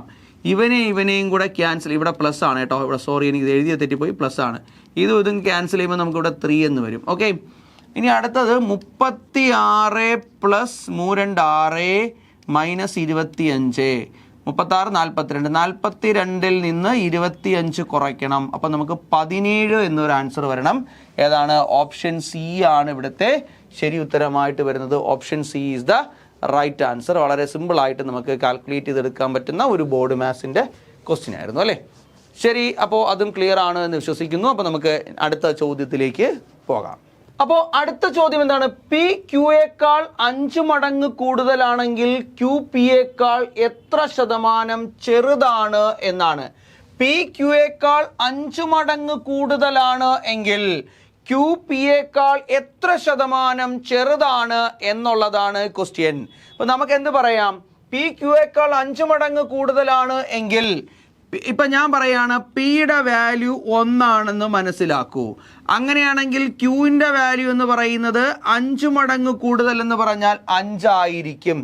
അപ്പോൾ ഇവിടെ നിന്ന് ഇങ്ങോട്ട് കൂടിയിരിക്കുന്നത് 1ൽ നിന്ന് എത്രയാണ് കൂടി 5ലേക്ക് വന്നിരിക്കുന്നു അല്ലേ. പിയേക്കാൾ ക്യൂ 5 മടങ്ങ് കൂടുതലാണ് എങ്കിൽ പി എന്ന് പറയുന്നത് 1, ക്യൂ എന്ന് പറയുന്നത് 5 ആണ് എന്ന് പറയാം. ഇനി എന്താ നമ്മൾ ചോദിക്കുന്നത്? ക്യൂ പിയേക്കാൾ എത്ര ശതമാനം, ഇവിടെ നിന്ന് ഇങ്ങോട്ട് വരുമ്പോൾ എത്ര ശതമാനം ചെറുതാണ് എന്നുള്ളതാണ് നമ്മുടെ ക്വസ്റ്റ്യൻ. അപ്പോൾ നോക്കൂ, 5ൽ നിന്ന് ഇവിടെ നിന്ന് ഇങ്ങോട്ട് കുറഞ്ഞിരിക്കുന്നത് 4 ആണ്. 5ൽ നിന്ന് 4 കുറഞ്ഞാണ് 1ലേക്ക് വന്നിരിക്കുന്നത്. അപ്പോൾ കുറവ് 4 ആണ്, × 100 ആണ്. നമുക്ക് നോക്കാം, ശതമാനത്തിലേക്ക് മാറ്റാൻ ഇവിടെ 20 എന്ന് വന്നു. നമുക്ക് 80% എന്നാണ് കിട്ടിയിരിക്കുന്നത്. 80% option A is the right answer. Option A ആണ് ഇവിടുത്തെ ശരി ഉത്തരമായിട്ട് വരുന്നത്. 80% ആണ് ഇവിടുത്തെ ശരി ഉത്തരം. കണ്ടോ? അപ്പോൾ നമ്മളിവിടെ നമ്പർ ഇട്ടാണ് നമ്മൾ ചെയ്തിരിക്കുന്നത്. ഇതിന് പകരം വേറെ നമ്പർ കൊടുത്ത് ചെയ്താലും നമുക്ക് എന്ത് കിട്ടും? ആൻസർ കിട്ടും. ഇപ്പം ഞാൻ എക്സാമ്പിൾ പറയുകയാണ്. പിയുടെ വാല്യൂ 100 ആണെന്ന് വിചാരിക്കൂ. ക്യൂവിൻ്റെ വാല്യൂ എന്ന് പറയുന്നത് അപ്പോൾ 5 മടങ്ങ് കൂടുതലാണെങ്കിൽ 500 ആയിരിക്കും അല്ലേ. അപ്പോൾ ഇവിടെ നിന്ന് ഇങ്ങോട്ട് എത്ര കുറവാണ്? എത്ര ശതമാനം കുറവാണെന്നാണ്? 400 കുറവാണെന്നാണ്. 400 കുറവാണ്. എത്രയിൽ നിന്ന്? 500ൽ നിന്ന് 400 കുറവ് × 100. നമ്മൾ പെർസെൻറ്റേജിലോട്ട് മാറ്റുമ്പോൾ നമുക്ക് 80% എന്ന് കിട്ടും. അപ്പോൾ 80% option A is the right answer. 80% ആണ് അവിടുത്തെ കുറവ് എന്ന് പറയാനായിട്ട് പറ്റും. അടുത്ത് നോക്കിയേ, എ ബി എന്നിവ 4:5 എന്ന അനുപാതത്തിലും ബി സി എന്നത് 20:30 എന്ന അനുപാതത്തിലുമാണ് എങ്കിൽ A:C എന്ന് പറയുന്നത് ഏത് അനുപാതത്തിലായിരിക്കും എന്നുള്ളതാണ് നമ്മുടെ ക്വസ്റ്റ്യൻ. ഇത് സിമ്പിളാണ് കേട്ടോ. ഇപ്പോൾ A:B എന്ന് പറഞ്ഞാൽ നമുക്കിങ്ങനെ പറയാടാ, 4:5 എന്ന് പറയാം. ഓക്കെ, അടുത്തത് B:C ആണ്. B:C എന്ന് പറഞ്ഞു കഴിഞ്ഞാൽ നമുക്ക് അത് 20:30 എന്ന് എഴുതിയിരിക്കുന്നു. 20:30 എന്ന് എഴുതിയിരിക്കുന്നു. സിംപ്ലിഫൈ ചെയ്താൽ നമുക്ക് 2:3 എന്ന് കിട്ടും. ഇതാണ് റേഷ്യോ. ഇത് 2 മെത്തേഡിൽ ചെയ്യാം. ഇതിവിടെ ഉദ്ദേശിക്കുന്നത് ഇവിടെ A:Bയും ഇവിടെ B:Cയുമാണ്. ഇവിടെ A:C കണ്ടുപിടിക്കാൻ പറഞ്ഞാൽ അത് കോമ്പൗണ്ട് റേഷ്യോ ആണ്. ഓക്കെ, നമുക്ക് ഇവിടെ A:B ഈക്വൽ ടു 4:5 എന്നും B:C ഈക്വൽ ടു 2:3 എന്നും പറഞ്ഞിട്ട് നമ്മുടെ ക്വസ്റ്റ്യൻ A:C എന്താണ് എന്നെങ്കിൽ, ഈ എയും സിയുമാണ് ചോദിക്കുന്നതെങ്കിൽ ഈ ചോദ്യത്തിൻ്റെ കോമ്പൗണ്ട് റേഷ്യോ എന്താണ് എന്നുള്ളതാണ് ഇവിടുത്തെ ശരിക്കുള്ള ക്വസ്റ്റ്യൻ. കോമ്പൗണ്ട് റേഷ്യോ കണ്ടുപിടിക്കാൻ നമ്മൾ ചെയ്യേണ്ടത് ഈ തമ്മിലുള്ള 2 റേഷ്യോ എഴുതുന്നു. 4:5 എഴുതുന്നു, 2:3 എഴുതുന്നു. മൾട്ടിപ്ലൈ ചെയ്ത് കൊടുത്താൽ മതി. 15 then 8. 8:15 എന്ന് പറയുന്ന ആൻസർ ഇവിടെ ഉണ്ട്. ഓപ്ഷൻ ഏതാണ്? ഡി ആണ് ഇവിടുത്തെ ശരി ഉത്തരമായിട്ട് വരുന്നത്. ഓപ്ഷൻ ഡി ആണ്, 8:15 ആണ്. ഇതാണ് കോമ്പൗണ്ട് റേഷ്യോ അറിയാം എന്നുള്ളവർക്കുള്ള മെത്തേഡ്. ഇനി ഇത് കോമ്പൗണ്ട് റേഷ്യോ അറിയാത്തവരാണെന്ന് വിചാരിച്ചോ, നമ്മൾ ABC 3 കൂടെ കണക്ട് ചെയ്യണം. A/B എന്ന് പറയുന്നത് 4:5 ആണ്, അത് ഞാൻ എഴുതി. B/C എന്ന് പറയുന്നത് 2:3 ആണ്, അതും ഞാൻ എഴുതി. നോക്കൂ, എന്നിട്ട് നമ്മൾ ഇതിനെ കണക്ട് ചെയ്യുന്നത് എങ്ങനെയാണ് നോക്കൂ. പണ്ട് പഠിച്ചുകൊണ്ടിരുന്ന മെത്തേഡ് അല്ല പറയുന്നത്. പണ്ട് നമ്മൾ ഒരു ഒരു N മെത്തേഡാണ് ഡിസ്കസ് ചെയ്തുകൊണ്ടിരുന്നത്. ഇപ്പം അങ്ങനെയല്ല പറയുന്നത്. ഈ 5 തന്നെ ഇവിടെ പ്ലേസ് ചെയ്യും, ഈ 2 ഇവിടെ പ്ലേസ് ചെയ്യും, എന്നിട്ട് ഇത് എന്ത് ചെയ്യുന്നു, മൾട്ടിപ്ലിക്കേഷൻ ചെയ്യും. ഇവിടെ 8, ഇവിടെ 10, ഇവിടെ 15. ഇതിപ്പോൾ A/B/C എന്ന് പറയുന്ന റേഷ്യോ ആയി. നമുക്ക് എയും സിയും ആണ് വേണ്ടതെങ്കിൽ അവിടെ 8ഉം എടുക്കും, ദെൻ 15ഉം എടുക്കും. 8:15. ഇതാണ് റേഷ്യോ കമ്പൈൻ ചെയ്യുന്ന രീതി കേട്ടോ. റേഷ്യോസ് നമ്മൾ കമ്പൈൻ ചെയ്യുന്നത് ഇങ്ങനെയാണ്. അപ്പോൾ അവിടെ 8:15 ആണ് റൈറ്റ് ആൻസർ ആയിട്ട് വരുന്നത്. നമുക്ക് ഈസി ആയിട്ട് നമുക്ക് ചെയ്തെടുക്കാനായിട്ട് പറ്റും.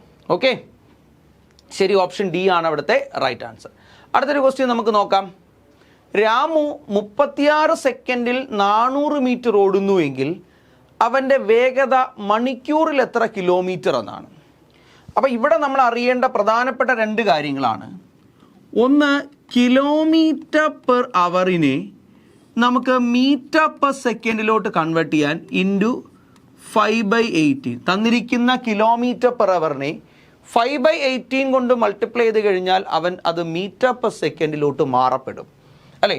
ഇപ്പോൾ ഒരു എക്സാമ്പിൾ ഞാൻ പറയുകയാണ്. 36 കിലോമീറ്റർ പെർ അവറിനെ നമുക്ക് 36 ഇൻറ്റു 5/18 നമ്മൾ ചെയ്യുന്നു. 2 കൊടുത്തു 10 എന്ന് എഴുതി കഴിഞ്ഞാൽ അത് 10 മീറ്റർ പെർ സെക്കൻഡ് ഈക്വൽ. ഇത് രണ്ടും ഈക്വൽ ആണ്.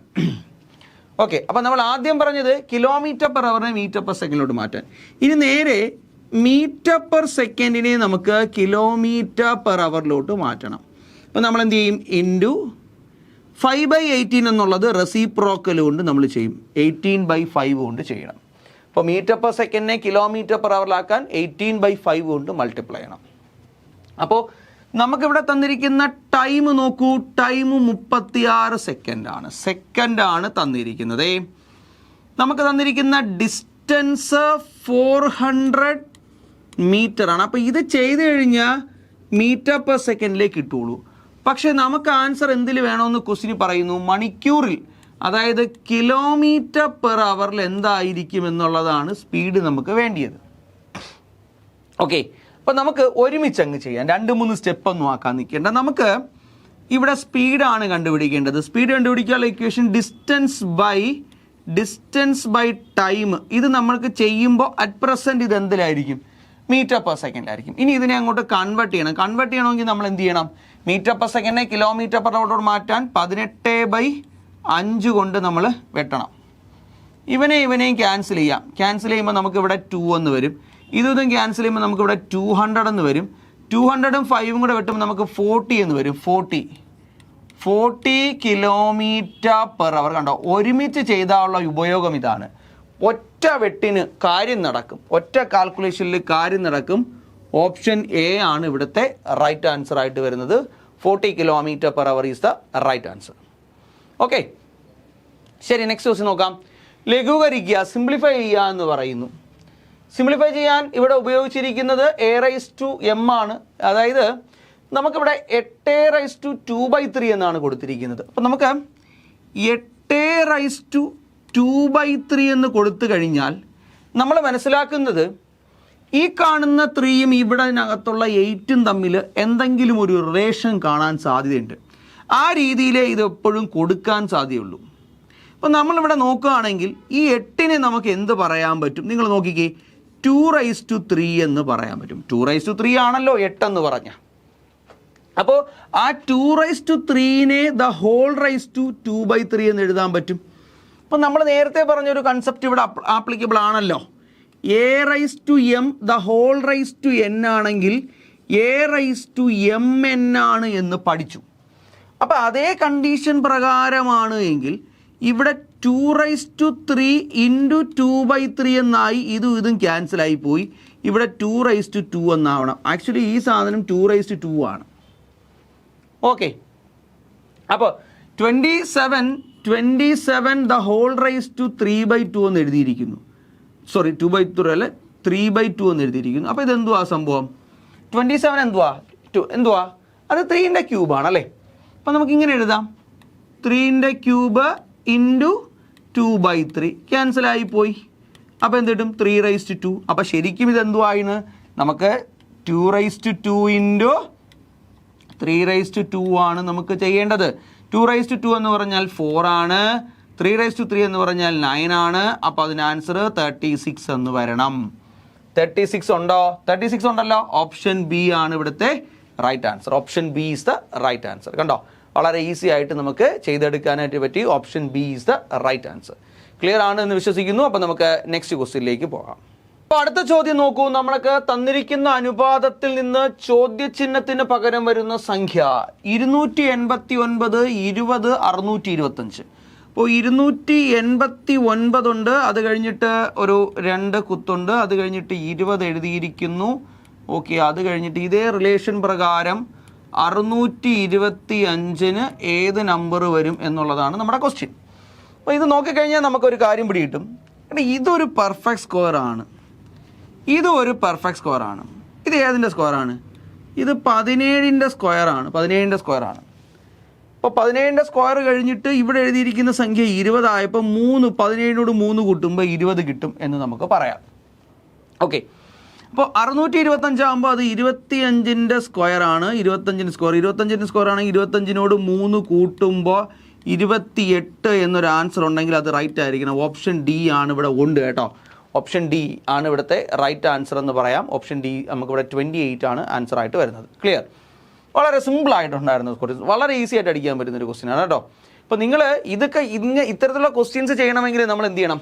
PSC പഠിക്കുന്ന ഒരാളിനെ സംബന്ധിച്ചിടത്തോളം, PSC അല്ല, ഏതൊരു മത്സര പരീക്ഷകളിൽ പഠിക്കുന്ന ഒരാളിനെ സംബന്ധിച്ചിടത്തോളം ആ ആള് 1 മുതൽ 30 വരെയുള്ള സംഖ്യകളുടെ പെർഫെക്റ്റ് സ്ക്വയർ പൂർണ്ണവർഗവും 1 മുതൽ 10 വരെയുള്ള സംഖ്യകളുടെ ക്യൂബുകളും നന്നായി പഠിച്ച് മനസ്സിലാക്കിയിരിക്കണം. ഇത് രണ്ടും പഠിച്ചു വെച്ച് കഴിഞ്ഞാൽ തന്നെ കുറേ കാര്യങ്ങൾ നമുക്ക് ആയി കഴിഞ്ഞു കേട്ടോ. ഇത്തരത്തിലുള്ള ക്വസ്റ്റ്യൻസ് ഒക്കെ വിത്തിൻ സെക്കൻഡ്സിനകത്ത് നമുക്ക് അടിച്ചു പോകാനായിട്ട് പറ്റും. അപ്പോൾ ക്യൂബും സ്ക്വയറും പഠിക്കുന്ന കാര്യം മറക്കണ്ട. 1 മുതൽ 10 വരെയുള്ള സംഖ്യകളുടെ ക്യൂബും 1 മുതൽ 25 വരെയുള്ള 1 മുതൽ 30 വരെയുള്ള സംഖ്യകളുടെ പെർഫെക്റ്റ് സ്ക്വയറും ഒന്ന് പഠിച്ചു വച്ചിരിക്കുന്നത് നല്ലതാണ്. ഓക്കെ, ശരി, നമുക്ക് അടുത്ത ചോദ്യം നോക്കാം. ഇന്ന് തിങ്കളാഴ്ചയാണെങ്കിൽ ഇന്നേക്ക് 65ാം ദിവസം. 65ാം. നോക്ക്, ഈ ക്വസ്റ്റ്യനൊക്കെ നമ്മൾ നമ്പർ ഓഫ് ടൈംസ് ക്ലാസ്സിൽ ഡിസ്കസ് ചെയ്ത ക്വസ്റ്റ്യനാണ്. കലണ്ടറിൻ്റെ ക്ലാസ്സിൽ ഞാൻ എനിക്ക് തോന്നുന്നു ഈ സെയിം നമ്പർ തന്നെ വന്നിട്ടുണ്ട്. നമ്മൾ ക്ലാസ്സിൽ ഡിസ്കസ് ചെയ്ത ക്വസ്റ്റ്യൻസ് തന്നെയാണ് എക്സാമിന് ചോദിച്ചു കൊണ്ടിരിക്കുന്നത് എന്ന് മനസ്സിലാക്കുക. ക്ലാസ്സിൽ നമ്മൾ ഡിസ്കസ് ചെയ്യുന്ന സെയിം സാധനം തന്നെയാണ് എക്സാമിന് ചോദിച്ചു കൊണ്ടിരിക്കുന്നത്. അപ്പോൾ 65ാം ദിവസം. അപ്പോൾ അതെങ്ങനെ നമുക്ക് ചെയ്യാം? ആദ്യം 65ാം ദിവസം എന്ന് പറഞ്ഞാൽ 65 എടുത്തു. 65ാം ദിവസം എന്ന് പറഞ്ഞാൽ 65 എടുത്തു. ഈ 65നെ നമുക്ക് എത്ര കൊണ്ട് ഭാഗിക്കാം? 7 കൊണ്ട് ഭാഗിക്കാം. അപ്പോൾ 9, 63, ശിഷ്ടം 2. നമുക്ക് ഈ ശിഷ്ടമാണ് ആവശ്യം. അപ്പോൾ ശിഷ്ടമാണെങ്കിൽ ഇന്ന് തിങ്കളാഴ്ചയാണ് എന്ന് ക്വസ്റ്റ്യനിൽ പറയുന്നു. ഇന്ന് തിങ്കളാഴ്ചയാണ് എന്ന് ക്വസ്റ്റ്യനിൽ പറഞ്ഞാൽ ഈ കാണുന്ന തിങ്കളാഴ്ചയോട് ശിഷ്ടം 2 കൂട്ടുന്നു. ചൊവ്വ, ബുധൻ. ഉത്തരം ബുധനാണ്. ഓപ്ഷൻ എ ആണ് ഇവിടുത്തെ ശരി ഉത്തരമായിട്ട് വരുന്നത്. Option A is the right answer. എന്നാൽ 65 ദിവസം കഴിഞ്ഞു വരുന്ന ദിവസം എന്ന് ചോദ്യമെങ്കിൽ 65 ദിവസം കഴിഞ്ഞു വരുന്ന ദിവസം ഏതാണ് എന്ന ചോദ്യമാണ് എങ്കിൽ അവിടെ 66ൽ നിന്ന് നമുക്ക് എത്ര കൊണ്ട് ഡിവൈഡ് ചെയ്യാം? 7 കൊണ്ട് ഡിവൈഡ് ചെയ്യണം എന്നുള്ളതാണ് നമ്മുടെ പോയിന്റ്. ക്ലിയർ ആണ് എന്ന് വിശ്വസിക്കുന്നു. എങ്കിൽ നമുക്ക് നെക്സ്റ്റ് അടുത്ത ചോദ്യത്തിലേക്ക് പോകാം. അപ്പോൾ നമ്മൾ അടുത്ത ചോദ്യം, വാച്ചിലെ മണിക്കൂർ സൂചി 7 മണി മുതൽ 10 മണി വരെ കറങ്ങുമ്പോൾ ഉണ്ടാകുന്ന കോൺ എത്ര ഡിഗ്രി എന്നുള്ളതാണ് നമ്മുടെ ചോദ്യം. 7 മണി മുതൽ 10 മണി വരെ അല്ലേ?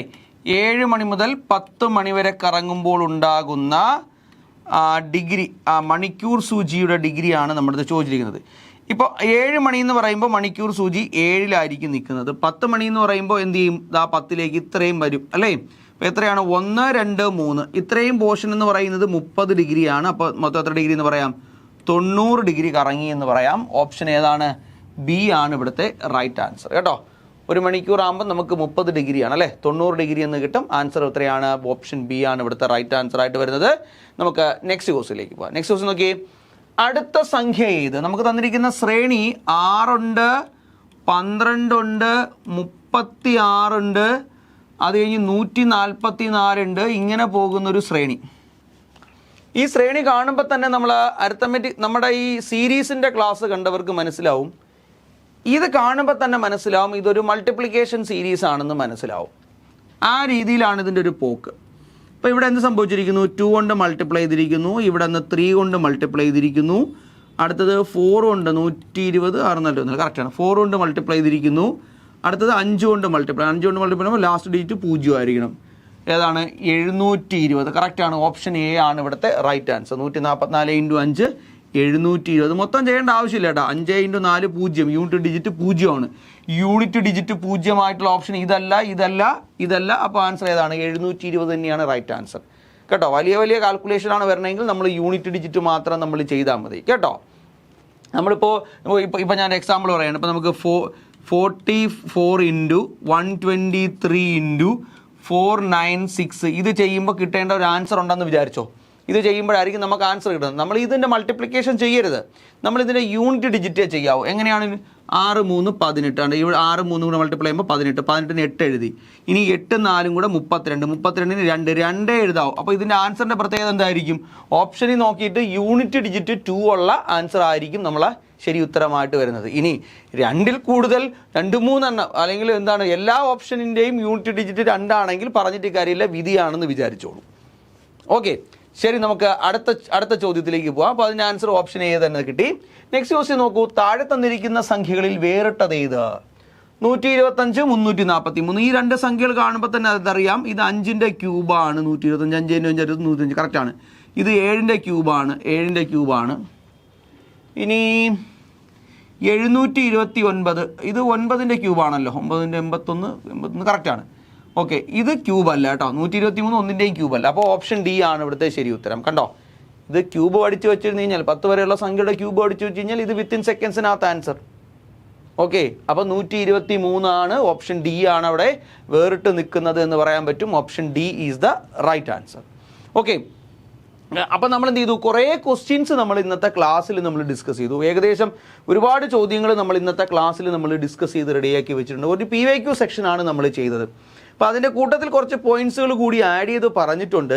അപ്പോൾ അതുപോലെ തന്നെ ചില ഷോർട്ട് കട്ടുകളും നമുക്ക് ഇതിനകത്ത് വളരെ പെട്ടെന്ന് ഓപ്ഷനിൽ നിന്ന് നമുക്ക് ആൻസർ ചൂസ് ചെയ്യാനുള്ള ചില ഷോർട്ട് കട്ടുകളും ഞാൻ എന്ത് ചെയ്തിട്ടുണ്ട്, ഇതിനകത്ത് ഡിസ്കസ് ചെയ്തിട്ടുണ്ട്. അപ്പോൾ ഈ പറഞ്ഞ കാര്യങ്ങളെല്ലാം നിങ്ങൾക്ക് വളരെ ക്ലിയർ ആയിട്ട് മനസ്സിലായി കാണും എന്ന് വിശ്വസിക്കുന്നു. കൂടുതൽ ക്വസ്റ്റ്യൻസ് ചെയ്യാനായിട്ട് അല്ലെങ്കിൽ കൂടുതൽ ക്വസ്റ്റ്യൻസ് മനസ്സിലാക്കാൻ വേണ്ടിയിട്ട് നമ്മുടെ യൂട്യൂബ് ചാനൽ നിങ്ങൾക്ക് കാണാം.